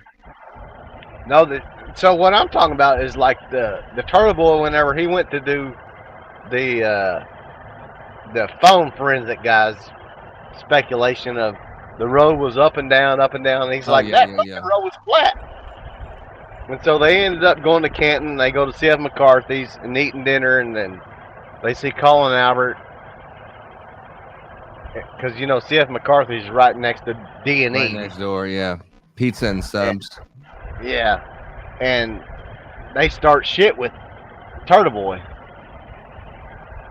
And that was on, not yesterday, but the week before. Sunday. Yeah. Yeah. And they start shit with him, and that's when old Julie, whatever her name is. Daniels. She gets out of the car and takes his fucking phone, and I'm like, are you kidding me? Yeah, we played that one. I have it. You want to see it again? That's crazy as hell. Yeah, I got that one. But we had already played that one when it happened. That one definitely got some airtime with us. I was watching it live. Oh yeah, me too. And then all of a sudden there was a big. What the crap? Yeah, on Sunday it was like, oh my God! Just when you thought it was going to be a quiet day, it's like all of a sudden he's got this big story up there, and he's signing autographs at the end and everything. Yeah. So, with that being said, you know, he's like got these charges for witness intimidation. So, with that being said, after that video, with all the bullshit that they done to him, do you think that'll get him out of the witness intimidation stuff? Oh yeah, 100%. Now check this one out. So did you see the Limey's Pub? El Jefe, Sean McDonough, he actually broke it. But this Limey's Pub, they had a they have a statement: no cop killers allowed. And Right, the Norwood Police Department to eject and bar the Alberts forever. Yeah, so I heard that last night, and so they got ejected from that one, and there's one more that they got, and I can't remember what it was. They got to where they can't go on that one either. I mean, any restaurant, it's only 5 of them. Shit. I mean, what is it? 10 people, and then plus Joe Lanou, who thinks that Karen Reed did it. I mean, there's not that many people. So just to say those 5 people ain't allowed, now everyone's like, well, hell yeah, I'm gonna give all my money to you, and I'm gonna support your business. I mean, it seems like a great idea to do that for business. To just to say those 5 people, because if the 5 people are there, you probably wouldn't want to go there anyway, right? Yeah, that's crazy. Yeah, a lot of good stuff going on there. What you got, James? I just realized that the pizza and subs would be PNS, and kind of says a whole lot about those people. What does it say, brother? PNS. Oh, PNS. Mm-hmm. Let me see what we got here. So we uncovered a lot of stuff. Anybody got anything new that's happened today? I seen Betterow talking today, and Betterow was just, he's like, it's not a loss, it's a win. But God, dude, I mean, you know, Betterow was just like, they're gonna pretend to call it, but don't play into that. He doesn't think that they're gonna retry this case. They're just saying that for now, but he doesn't believe they're gonna retry this case. But I cannot believe that a prisoner got loose today, man. That shit was just like, what? And they were chasing that dude down the damn road. It's like just I bet he was shouting, "Free Karen Reed!" That's some crazy stuff. What do you think about the fake victims and all that? Like Turtle Boy's talking about the fake victim. He has that little crowd of people following him around. Yeah, that's crazy. What do you think about them? This Crusty location- panties, fake victim, bedbug Becky, twisted Look, trade. So it's Crusty Panties. So it's Crusty Panties like the Karen Peters lady. Crusty Panties actually used to work with Turtle Boy and used to be on his staff, maybe even quite literally, and then or something. But she was allegedly known for going to parties and leaving her crusty panties behind. So that's how Turtle Boy nickname. This is not like, I don't know if it's confirmed, but then all of a sudden she went from working with Turtle Boy, and then there was some kind of discrepancy of campaign contributions or something like this, and then so she started working for whatever Turtle Boy says. She wants to work for the opposite, and then there's a, you know, since he's kind of plowing through these women who are, you know, throwing themselves at Thy. Now they've all kind of formed alliance of anti-Turtle Boy, and whatever he's for, they're against. And I think that's the 5 of them there with the Albert Mafia. The McCabe Mafia. Mazda Media and LTL was supposed to go on Court TV tonight. Oh, I got to hear about that. I got to hear about why he backed out, because I did hear that today on Young Jerks. They backed out because no, don't lie. Don't lie. They did not know Crusty Panties was going to be on there. Well, that is it. Because the Court TV did not tell them that Crusty Panties was going to be on there. And the Yellow Cottage Tales or whatever the hell, John or whatever. I don't know if he was on there or not. Yeah, he was on there. I seen the screenshot of it. So they backed out because they heard Crusty Panties was going to be on there, and they didn't want to deal with that bullshit. Yeah, no kidding. Well, here's something interesting, because Mazda Media, he's like a nice guy, right? He finally got his video camera working, and he's with Young Jerks and Betterow every day. Mazda Media, and he's there at the courthouse, and he's doing a lot of cool things. I mean, it's awesome. But Mazda Media was like, yeah, man, I'm gonna go on Court TV. And even today, when Mike was like, oh, you're gonna be on Court TV, and you're gonna be, you know, going on there and talking about Karen Reed, and then it's like, then they were saying, well, there's going to be opposition there, so it's going to be 2 sides of the story. So you're thinking, oh, you're going to get into a debate. And then they started going, if Court TV, I mean, this was like a total fucking diss on Mazda Media. Court TV, out of all the people that you can pick, you're going to pick the C-lister, Mazda Media, when you could have Turtle Boy, you could have Betterow. I mean, there's like a top 10, a top 5 the lawyer you should know, or just anybody that could be pro Karen Read, but you choose Mazda Media and LTL Media. I mean, no offense to them, but that's what they were kind of saying. Like, there's a better group of people that you could pick from. But and decide they chose him, and then Mazzy was like, "Well, look, I don't know. All these people talking shit about me and trying to say that I can't. I'm telling you, you don't know me, and I'm just here to support Karen Read. And I don't all this bullshit. People saying that I can't handle myself, and I'm going to get clobbered by those people. They're dead wrong. I'm gonna go in there and I'm gonna tell them what. Well, shit, the phone's breaking up. And then Then he called back and he's kind of explaining the story, but he's saying definitely, without a doubt, I'm going to go onto Court TV and I'm going to really make a point against these people. And it's not really a debate. I'm just going to tell my side of the story, and it's really not like a fight or nothing. They're going to say something, I'll say something, and we'll leave it at that. But then like 10 minutes later, he gets off the show and he fucking backs out. And he said, well, I don't want to go there because I thought I'd have the only viewpoint. I didn't know they'll have another viewpoint. So I kind of back out. You know what? I don't want to say nothing bad about him, but it's a bitch move, in my opinion. After you go online, you're talking all this shit like how you go in there and do some shit. And then 2 seconds later, you're on, well, I back out based on principle.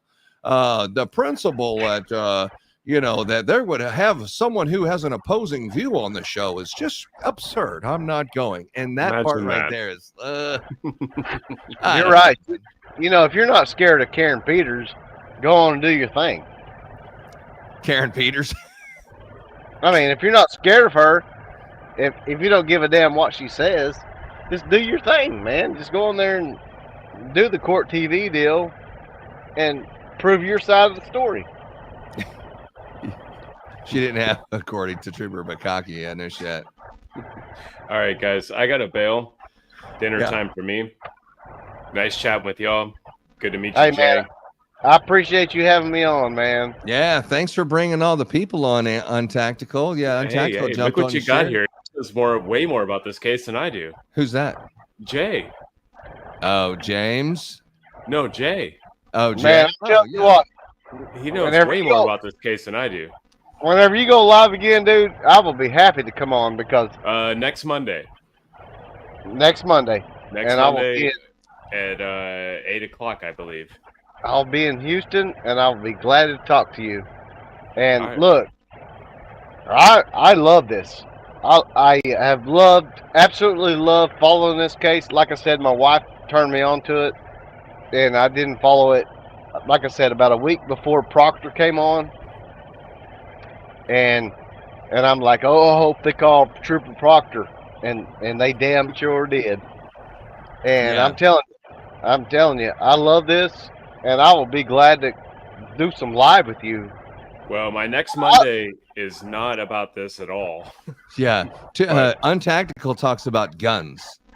Typically, Hey, yes. look, I love guns. Yeah.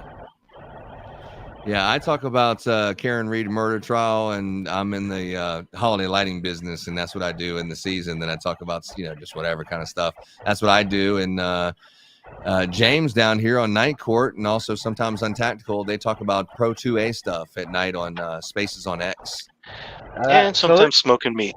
Oh, So this is the first time. smoking meat, I'm gonna tell you what. This is the first time I've ever been on anything live, Yeah. and I love it. And if I can do anything to build my channel up, I've just got a small channel. Don't we all?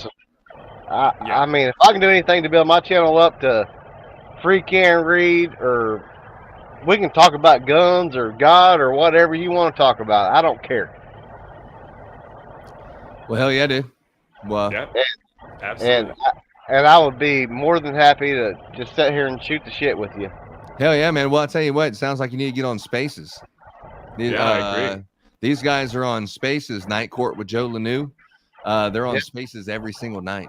Oh, well, most of the nights, right? I think Is it's Spaces- three nights a week now. So Is that like get on X. It's on X. Twitter, X, whatever. Is And, Spaces like an app? No, it's X, like formerly known as Twitter. Oh, okay, Twitter. Okay. Yeah, So, so if you're on there, look up Joe Lanou, Joe_LNU. I got That'll- you. that'll I'm put gonna you do that there. right now. yeah, I'm gonna do that right. and they're using Night Court's usually talking about topics that are if it's not 2A, just different topics that are in the news and stuff, court rulings and stuff like that, and they'll kind of dive down through it. And there's usually a panel of about 80 people that's on there, and they take turns talking and stuff. You'll love it. Who is StreamYard guest? That's you, probably. Yep. Well, who is it? Okay. Anyway, I appreciate you, man. I love this shit, and I'll do this any day. Hell yeah, man. Rock and So roll. night court is Tuesday, Thursday, and Friday. Friday is our police use of force review, and Wednesday is our smoke show. Smoke All right, show. man. I appreciate you for having me on. Hell yeah, man. My wife won't let me come to the smoke show. Why is that? Joe_LNU. Yes, sir. Joe Lanoon. All right. All right, And guys. what about you, Untactical? Oh, so my Twitter name is the same as my YouTube name. Okay. Untactical Texan. Yeah, you can search me at Untactical Texan, Twitter or YouTube. Same thing. I got you. I appreciate you. Giovanni, you think my impersonation was pretty good? All right, Jay. Good talking with you, brother. What's up, James? No, not much. You out of here? Just chilling, drinking a whiskey. Hey, what do you think? Just for quick, real quick. I'm talking like Joe Biden here. Real quick, what do you think about the Joe Biden Donald Trump thing? Untactical. Oh, what a fucking mess. I don't even know where to start with that. Yeah. I think it was a win for both parties. Yeah. Because they want to get rid of his ass right now, which is why they outed him. That was a setup. You think so? I personally think so. I think Biden's gone. I think they're trying to back out of this. That was a setup. You think so? He was terrible, dude. I mean, just to think that this guy's the nuclear codes, number one. Number two, to think that he has a whole week to get prepared to have a speech and Trump's making him look stupid. What the hell are you talking about with foreign dignitaries and presidents of other countries, especially hostile ones, or peace in the Middle East? It's like, how in the fuck are you even doing that? Or even talking about big business deals like a CEO that's running a huge organization like the United States of America and all the departments. How is this person doing this? They've been hiding him for so long. I think anyone who watches Fox News have seen this guy stuttering and all these things, and he looked just like that on stage. It wasn't like, no, he was great. Now it's just this one little thing you're focusing on. Everyone got a chance to see it, and the people on the left seen it for the first time, it seems like. And now they're like, eject. They did. They totally did. And they did. I think they did that on purpose. I think so? Yeah, I think they're trying to get rid of him. There's no way. They've hid all this very carefully over the last, several years. The guy's not been smart for, his entire career in politics. It's not like this is new, but this younger generation, they don't go back and watch videos from 30 years ago when he said dumb shit. They just watch now. Yeah. So I think this is on purpose. I think they want to get him out. But the thing is, who do they run? What, Newsom? You got California tied around your neck. You can't escape those policies. Yeah, and that whole bullshit, like, I mean, you could clearly tell he's out of breath and shit. But that whole thing about, this guy likes Hitler and going through the woods with torches and swastikas. And let me guess, you just want to take civil rights and have it go back to the States and, and he's racist and he thinks Hitler had good ideas. And it's like all this stuff. It's like, what fucking point are you trying to make? I mean, who are you trying to get stirred up with this bullshit? Do you think that black people are like, yeah, you tell them? I mean, come on, dude, sit your bitch ass down. Talk about something that people actually care about instead of slinging, no, you're racist. No, you're racist. It's like, I didn't understand that shit at all. I think it was a loss all the way around for like us as Americans. That's what I think. I don't know what he said, and honestly, I don't think he knows what he said. Oh yeah, that one. Yeah, that's actually true though. And then he was arguing about the fucking golf swing of who has a better handicap. Why don't you say, like, I'm not really that great at golf. I don't play golf that much. You're great at golf. Okay, good for you. But everything's got to be like, well, if you're on this side of the fence, I'm on that side of the fence. You have a 8 handicap. Well, I got a 6 handicap. It's like, dude, I mean, let's not act like children here. Yeah. I mean, you're splitting hairs over a handicap. Shut up and talk policy. I know. Yeah. Well, that's the thing, and then that's why I say it's a loss for both sides. Fitness, Is Trump didn't say anything he would do coming up. He didn't say what he would implement, what he was going to try to do. He didn't say any of that. He keeps going backwards, and I think he needs to focus on forward. Yeah. Well, Trump is about what's your problem? Social Security? Yeah.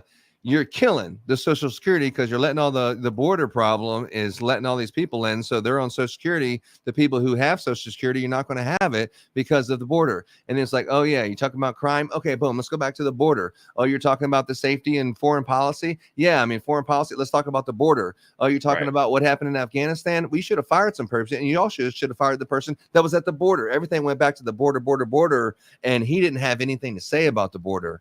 I mean, they did have a little press release today saying that he has 2 or 3 plans and maybe he'll do something about the border, but he's getting killed at the border. When Trump said, don't fix the border, allegedly, because I want to use that to run on the border, he drove that border home. And if I was Trump, I think I would be the one saying, I don't need to have another debate with you, Joe Biden. There's no reason.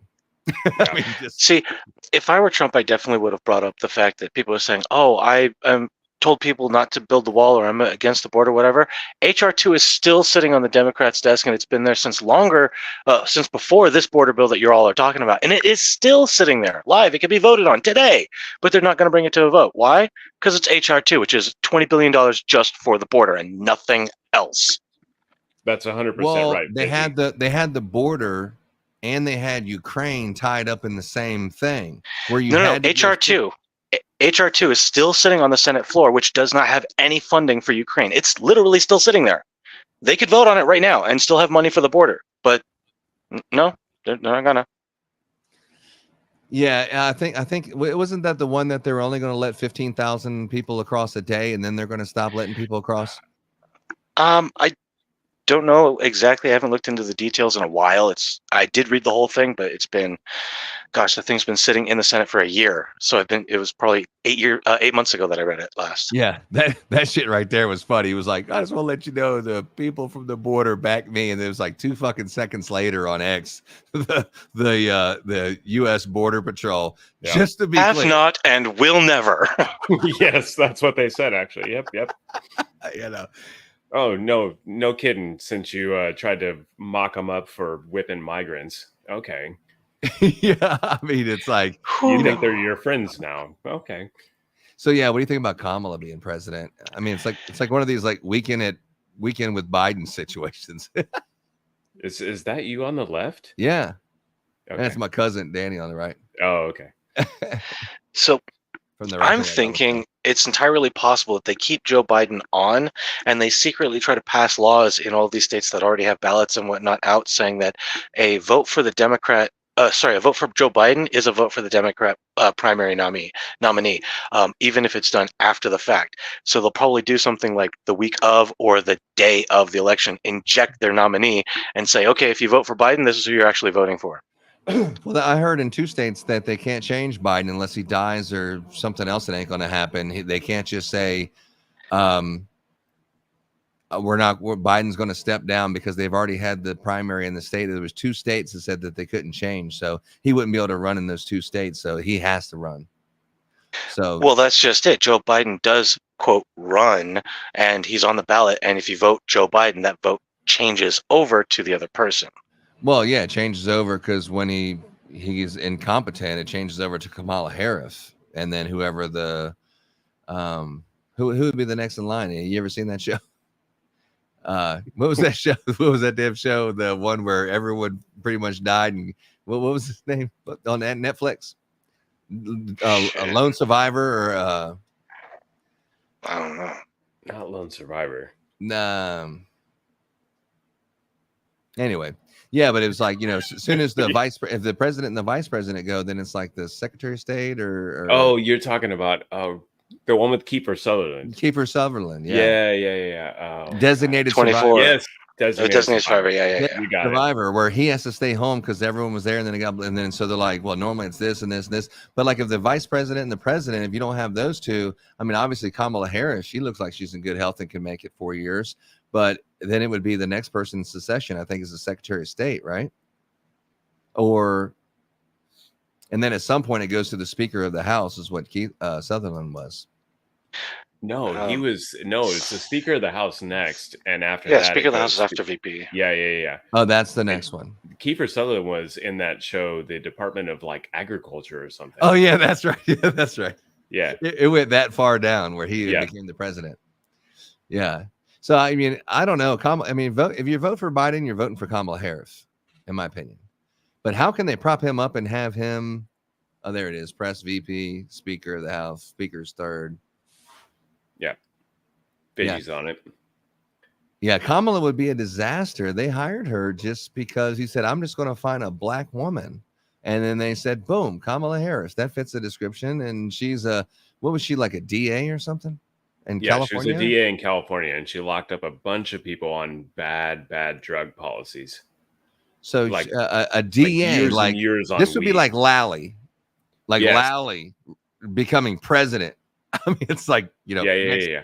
I mean, I know it's a small town, but this would be like a DA. He's an ADA. He's not even a DA. Right.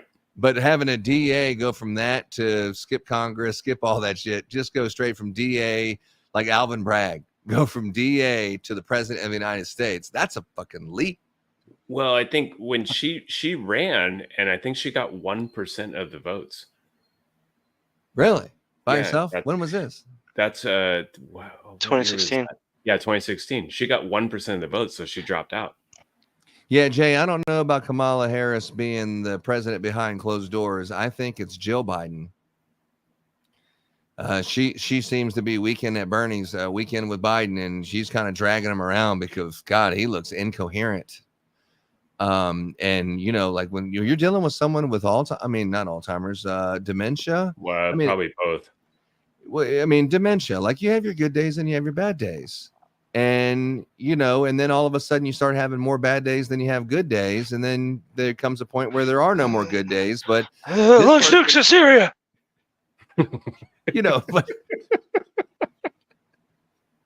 But unfortunately he was having a bad day, but you can't have a bad day in the Situation Room where you got to make a country altering decision. You can't be like, well, catch me next week when I'm having a good day again, and you're already 82 years of age.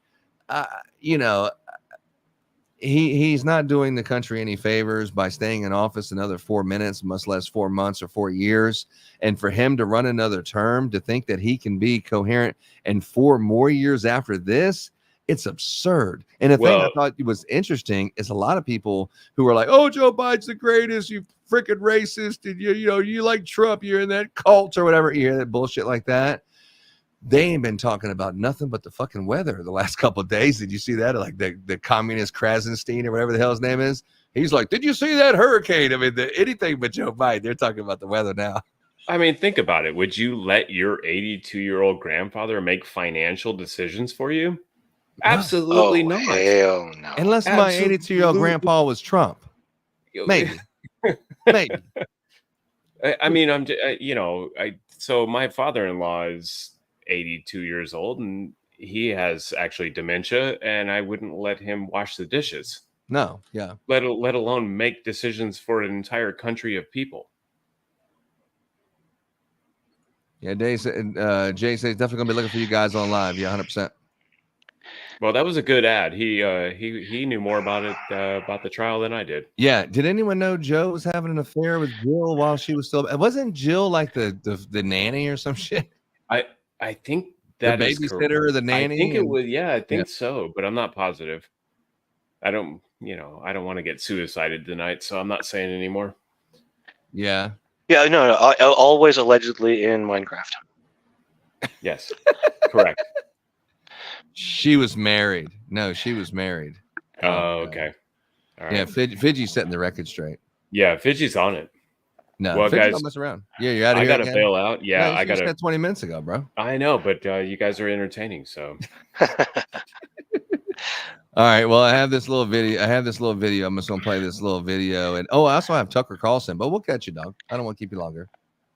I'll watch the video. God damn it! Jesus, Why, man? You twisting my arm. Come on. You're listening to Kingdom Having sex with a Radio. porn star. The only person on this stage is a convicted felon is the man I'm looking at right now.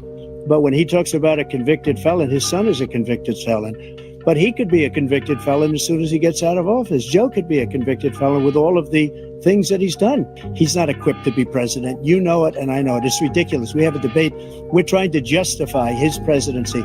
Without question, the worst president, the worst presidency in the history of our country. We shouldn't be having a debate about it. There's nothing to debate. This man is a criminal. Now, please welcome the 46th president of the United States, Joe Biden. Now, can I say this?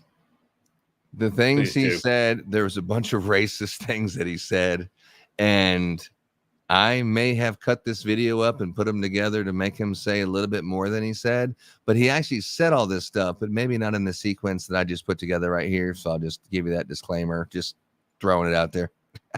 That's a fair disclaimer. What do you say to black voters who are disappointed that you haven't made more progress? They acknowledge they made a lot of progress. We're going to turn civil rights back to the states. Let each state have a different rule. I thought Hitler had some good ideas. We're trying to provide housing for black. And these people should be in jail. And they should be the ones who are being held accountable. People coming out of the woods carrying swastikas on torches. Hitler's done some good things dealing with the segregation. Nazis coming out of fields carrying torches were fine people.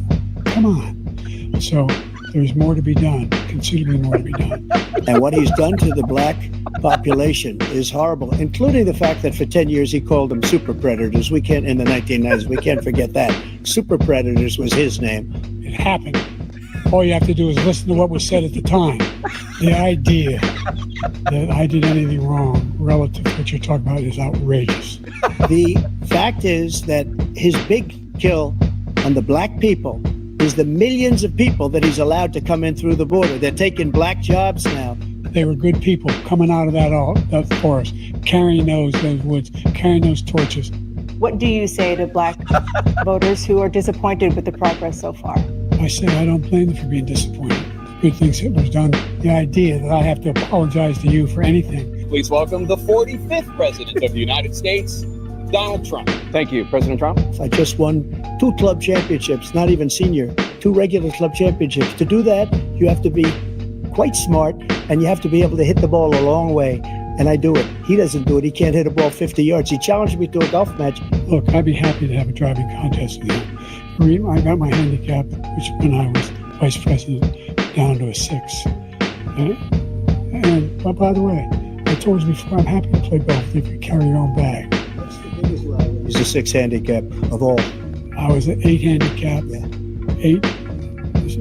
But I have, you know how many? I've seen you swing. I know you swing. Okay, let's not act like children. President Trump, we're going to Let's not act like children. How do you address concerns about your capability to handle the toughest job in the world well into your 80s? No politician should be making that decision. A doctor should be making those decisions. That's how it should be run. We created 15,000 new jobs. There's more to be done. Working class people are still in trouble. The only jobs he created are for illegal immigrants and bounce back jobs, a bounce back from the COVID. We have 1,000 trillionaires in America. I mean, billionaires in America. The vaccine went out. He did a mandate on the vaccine, which is the thing that people most objected to about the vaccine. I don't know where the hell he's been. The idea that anything he said is true.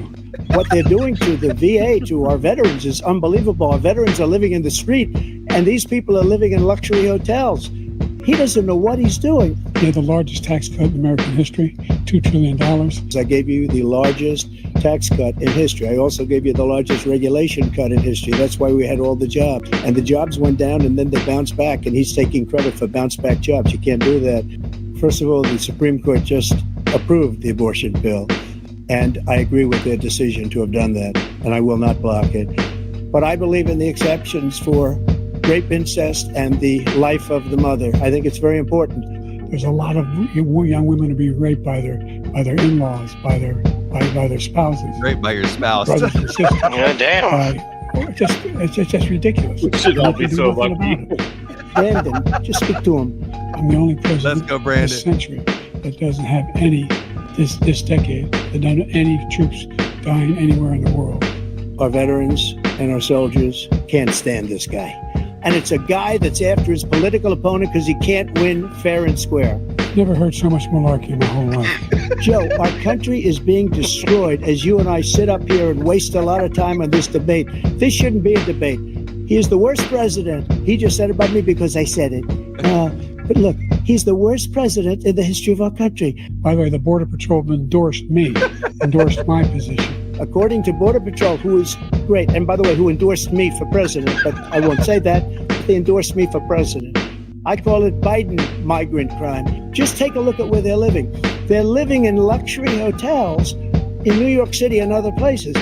Our veterans are on the street. They're dying because he doesn't care about our veterans. He doesn't care. He doesn't like the military at all. I was getting out of Afghanistan, but we were getting out with dignity, with strength, with power. He got out. It was the most embarrassing day in the history of our country's life. He should have fired those generals like I fired the one that you mentioned. This guy hasn't fired anybody. He never fires. He should have fired every military man that was involved with that the Afghanistan horror show. He's given $200 billion now or more to Ukraine. Every time that Zelensky comes to this country, he walks away with $60 billion. He's the greatest salesman ever. Because Ukraine's not winning that war. He said, I will never settle until such time. They're running out of people. They're running out of soldiers. They've lost so many people. It's so sad. They've lost so many people, and they've lost those gorgeous cities with the golden domes that are 1,000 years old, all because of him and stupid decisions. It's been a terrible thing. He doesn't want to do it. He's become like a Palestinian, but they don't like him because he's a very bad Palestinian. He's a weak one. You can see he is 6'5" and only 223 pounds, or 235 pounds. Well, you said 6'4", 200. Well, anyway, that's what you. Anyway. I really don't know what he said at the end of that sentence. I don't think he knows what he said either. Look, well, I said my retribution is going to be success. We're going to make this country successful again, because right now it's a failing nation, including weaponization, which I'm sure at some point you'll be talking about, where he goes after his political opponent because he can't beat him fair and square. You're the sucker. You're the loser. Because he indicted me because I was his opponent. I wish he was a great president. I would rather have that. I wouldn't be here. I don't mind being here. The only reason I'm here is he's so bad as a president that I'm going to make America great again. We're going to make America great again. I wasn't really going to run until I saw the horrible job he did. He's destroying our country. I would be very happy to be someplace else, in a nice location someplace. And again, no indictments, no political opponent stuff, because it's the only way he thinks he can win. But unfortunately, it's driven up my numbers and driven them up to a very high level because the people understand it. Is he going to sign that bill? I'll veto it. He'll sign it. Thank you. Well, I don't think too many believe that. And let me tell you about January 6th. On January 6th, we had a great border. Nobody coming through, very few. On January 6th, we were energy independent. On January 6th, we had the lowest taxes ever. We had the lowest regulations ever. On January 6th, we were respected all over the world. All over the world, we were respected. And then he comes in, and we're now laughed at. We're like a bunch of stupid people. You want to impose a 10% tariff on all goods coming into the U.S. How will you ensure that that doesn't drive prices even higher? It's just going to cost countries that have been ripping us off for years, like China and many others, in all fairness to China. If they just paid 24%, 25%, either one of those numbers, they've raised $500 billion, I should say. We are the lowest trade deficit with China since 2010. We have the largest deficit with China. He gets paid by China. He's a Manchurian candidate. He gets money from China. This tariff is 10% tariffs. Everything coming into the country, you know what the economists say? That's going to cost the average American $2,500 a year more, because they're going to have to pay the difference. Do you notice he never took out my tariffs, because we bring in so much money with the tariffs that I imposed on China? He never took them away. He can't, because it's too much money. The worst situation with China, China's going to own us if you keep allowing them to do what they're doing to us as a country. They are killing us as a country, Joe, and you can't let that happen. You're destroying our country. Making sure that we're able to make every single solitary person eligible for what I've been able to do with the COVID. Excuse me, with dealing with everything we have to do with. Look, if we finally beat Medicare. Thank you, President Biden. President Trump? Well, he's right. He did beat Medicare. He beat it to death, and he's destroying Medicare. Any black student is capable in college of doing any white student can do. That I'm going to make America Shots great again. We're going to make America great again. America great again. America. You Well, there only you get go, a bro. little bit of editing on that, right? The Joe Biden one, I mean, he said all that stuff. I know he said it all. But I put it together where he said it a little more convincingly. I mean, you know, cat's out of the bag, dude. But yeah, I mean, you got to cut out all the owns. You know. No, I didn't really cut him out, but he was just so monotone. You can't even tell like what he was saying because he was trying to say it. And Trump, I mean, like I'm sure when they debate prepped him, they said, "Look, dude, okay, you're going to tell him this, and you're going to tell him this, and here's him." His delivery was so poor. And you were talking about the Nazis, and Hitler had some great idea. I mean, it's like terrible delivery. If you're going to say stuff like that, have some fucking good delivery when you're delivering it. His delivery was so terrible. It sounded like he was saying it. Yeah. Well, I'm probably going to take shots for this, but I'll say Trump needs handlers. He needs someone to say, go this route. He does it all himself. Like, don't do that. Go this route. I think he needs handlers. He needs Vivek. Vivek Ramaswamy, 100%. I've thought that since back in Idaho, Ohio, or whatever the hell they started off with when Vivek was, he didn't make it past the first day, but he worked harder than all those guys. He like Trump went to 26 appearances, and Ron DeSantis went to 32 or something. Vivek Ramaswamy did like 185 appearances. I mean, every second. I mean, he's just outworking everyone. His work ethic, how smart he is. And if you're going to put someone in office, especially with Trump always busy with all these fucking lawsuits and stuff, you need a second person that can be a first person. You need a backup quarterback that can actually take it to the Super Bowl, like the guy from the Philadelphia Eagles, where he, if he has to take center, he can You're actually not do talking something. about Michael Vick, are you? No, dude, I'm talking about the white boy. Fucking. What are you talking about? I'm talking about the white boy. When he did the little, the Philly special. And then, Yeah, I got you. Yeah. But yeah, I don't have a dog in this fight. I'm just asking.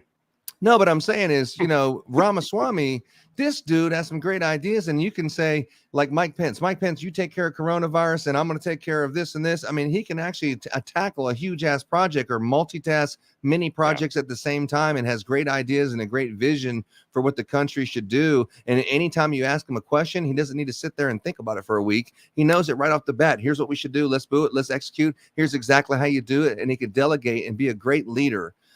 And that's why I think Ramaswamy would be a great number two. And he's not a politician. He's a CEO business person, just like Trump. And he has the complexion connection, but it doesn't matter. Trump is not saying, well, I got to have someone that fits these descriptions. It doesn't have to. The best man for the job is the one that's on the field, like the NFL. Yep. And running our country should be no different. We don't need, well, I need someone gay. I mean, have you ever, did this with a penis? It's like, no, dude. I just want the person who could run this country the best on behalf of the American taxpayers. I just want whoever pretty much AI would do a better job, really. But you have to have someone who's forward thinking. And Vivek Ramaswamy checks all the boxes for me. Yeah, he is well spoken. He's quick. I believe he does have some ties to Big Pharma, which worries me a little bit. But 49ers. Check out James over here. He has something to say. He's just not saying it. What?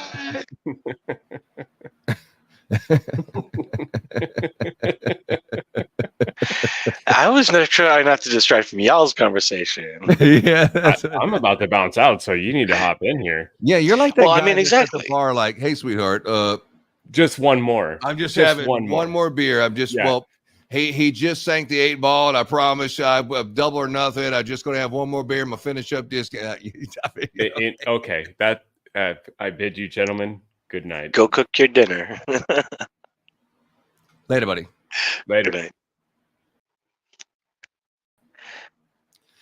All right, James, anything else to finish us off? Fidgety's still with us. Champion has been listening to the YouTube channel, and we don't really have a lot of people listening to the YouTube channel. We got 598 people right now collectively watching through 3 different YouTube channels. We have 2 X channels and 1 Facebook channel right now. It's broadcasted on. Wow.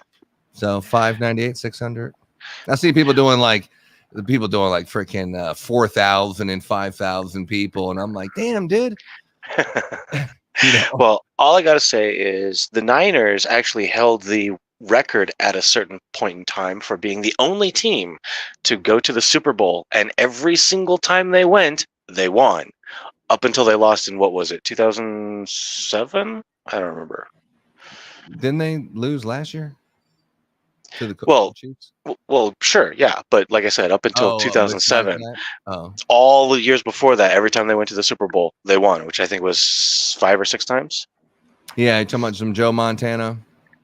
And that's back when the Dallas Cowboys was good, and the 49ers had Deion Sanders, and then he goes with the Cowboys and they win. And I mean, this shit back in the 90s. I mean, like, what were we, barely getting in high school and stuff? Oh gosh, back then, nah, I I didn't. Chiefs fan here. Is it Taylor Swifty, Chiefs fan? Well, I was born in California, only about 45 miles away from San Francisco, so of course I'm going to rep the Niners. Yep. Well, I mean, the 49ers is a good team and everything. You said you grew up around San Francisco? Yes, sir. Yeah, we were in San Francisco, and I was in Long Beach, and then I went to Maui, and then they were like, "Well, San Francisco is not that far," and I was looking on the Google maps. It's like it's fucking 8 hours. It's not down the road. People often. I said Maui. I meant to say Malibu. I went to Maui, Hawaii, and then I was back in Malibu, right. And yeah. People often underestimate how big California is. It's big. Like I said, I grew up there. Champion, you were a Chiefs fan before Taylor Swift, or you're saying that you became a fan after of Taylor Swift or the Chiefs? That's a good question. Oh, that is a good question. Yeah. Sorry, I didn't mean to cut you off, but you're talking about your fascination for the 49ers. Yeah, no problem. They should have beat fucking Philadelphia like 2 years ago, but they had their third string quarterback. He did a great job, young kid, Brock Purdy. But Purdy, what was he? He was injured 2 or 3 times, and he was already the third stringer. Then I think they took someone off the bench, and then they were recruiting people out of the stands. It was terrible. The fucking second half of that game, the San Francisco, even with McCaffrey and everything, they just didn't have a damn chance in hell. Yeah, I haven't actually followed up on football in quite some time, but yeah, the Niners definitely fell apart around 2011, and that's about the point where I was like, well, don't really care about you guys anymore, because one of the guys that they're back. They were in the NFC. Yeah, they were in the NFC Championship last year, the year before last. Last year, they made it all the way to the Super Bowl. They beat the fucking Detroit Lions somehow. They were on fire with Eminem and all this other shit. And you thought it was going to be Eminem and Taylor Swift, and we're going to have all these celebrities. And then all of a sudden, the fucking 49ers won, and they're in the Super Bowl. And they did a good job. And it came down to the end, but Patrick Mahomes and the Chiefs pulled it off. Super Bowl last year, February. Nice. Yeah. So update. Definitely should pay attention to that. Yeah, we do football shows. We're in the Christmas light business, so after Christmas we do shows, and the first thing we cover is the Super Bowl. Very nice. Yeah, hell yeah. Oh, NFL playoffs, I should say. But yeah, any last things? Karen Read, murder trial. Can't believe she is guilty. She can't believe she is not acquitted right now, and she has to fight again. An absolute travesty of justice. I mean, there must have been at least one juror in there that looked at the evidence, because if you look at how Bev laid it out, how Massachusetts lays it out, they have these multiple charges, and you can say the top one, no, that didn't happen. But this next one, well, no, that didn't happen. But this last one, completely separate evidence from the other 2 charges, whatever. But this thing could still happen. She could be guilty of this one thing. Everyone else is acquitted on all charges, but this one thing they're still hung up on. We don't know what it is, because everything that we see is, no, there's no fucking way. But we're not in that room. Oh well, hopefully they drop it. I didn't want to bring up politics, but it was just too humorous not to share it. I sat there and tried to pick it apart, and I was like, oh my God, it would be funnier if you said it just like this. And then, it's just a thing now. It's like when you're talking to someone, that people got Photoshop skills. I mean, you got CapCut, and people just on their phone are making these killer videos and stuff, or Photoshopping different people, doing things, or even the AI animation of where they have the head like a family photo album, and they're sitting here singing a song and stuff. AI is getting dangerous, especially for like bullies and stuff like that. But I did want to make that disclaimer. I don't want to lose my integrity, but I just thought it was like political, like Babylon Bee political satire kind of stuff, but it's definitely funny. But yeah, definitely follow me on X, Kingdom Radio TX Texas. And we definitely were online all day talking about Karen Read and talking about some of these Joe Biden and Donald Trump people that they're always attacking me every single day and telling me, oh, Kingdom Radio, I bet you didn't know this shit. No, what are you going to say about this? I'm like, I ask him. I don't fucking know. I'm trying to run my life. But I get, people trying to attack Trump all the time. They feel like they're going to take it out on me for some strange reason, but that's just the world we live in. Politics. We all know the people who are really in it. Yeah, champion. Good for sure. But anyway, James, anything else, brother? Nope. Have a good night, Kingdom. Cool. You guys have a good night, and I'm gonna play a little Tucker on the way out, man. I appreciate you, brother. I watched CNN today, and they had the presidential debate, the U.S. presidential debate, and maybe some of you saw it. And if you did, well, it was amazing. It was amazing on every level.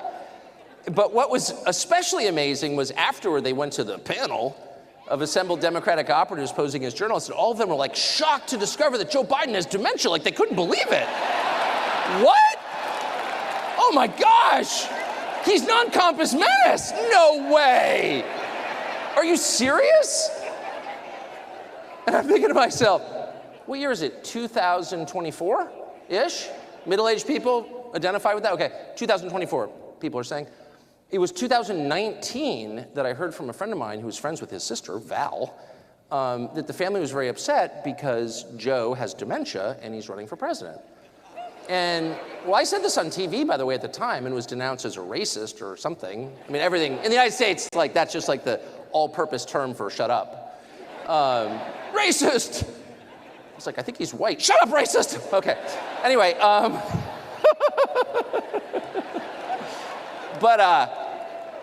But his sister had told a friend of mine, like an actual friend of mine, one of my neighbors, that the family was upset and that his son, sadly, had passed away. By the way, not in Iraq fighting a war for freedom, but of cancer.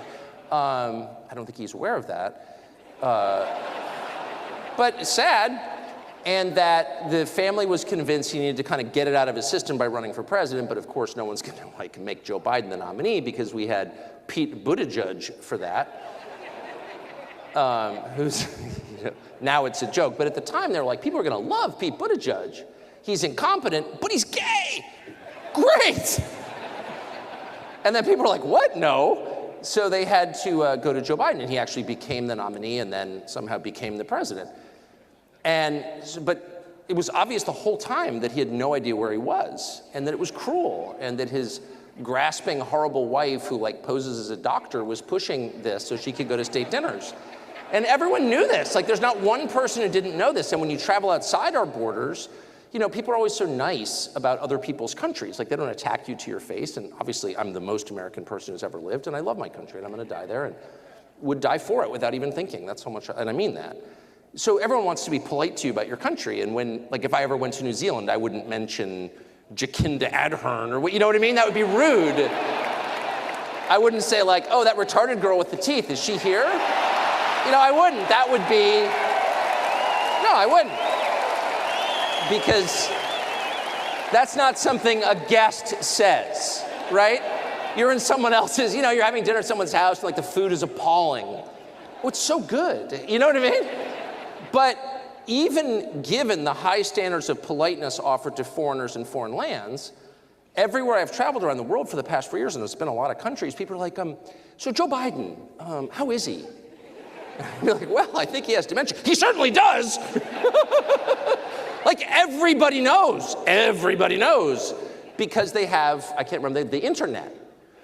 and it has video on it, and it takes about 15 seconds to determine the leader of the most powerful country in the world with this mass nuclear arsenal involved in 2 simultaneous wars doesn't know what day it is. And that's really scary. But if you come to the United States and you're in the media envelope, this like fake world created by these disinformation specialists who run our media, that's never mentioned at all. It's like everyone pretend, it would literally be like everyone pretending Jacinda Ardern is like a legitimate person, which they may have done in New Zealand. I wasn't there. You know what I mean? When people say, oh, that's the prime minister. What? It's ridiculous, actually. But everyone sort of plays along like it's not happening. And the whole Emperor's New Clothes story is based on this phenomenon, which is a very human phenomenon. But for the media today to be like, wow, we just got the diagnosis. This is shocking. He can't run for president. Kind of, either they're really stupid. They want to take away my freedom because I will never let them take away your freedom. It's very simple. They want to silence me because I will never let them silence you. They want you silent.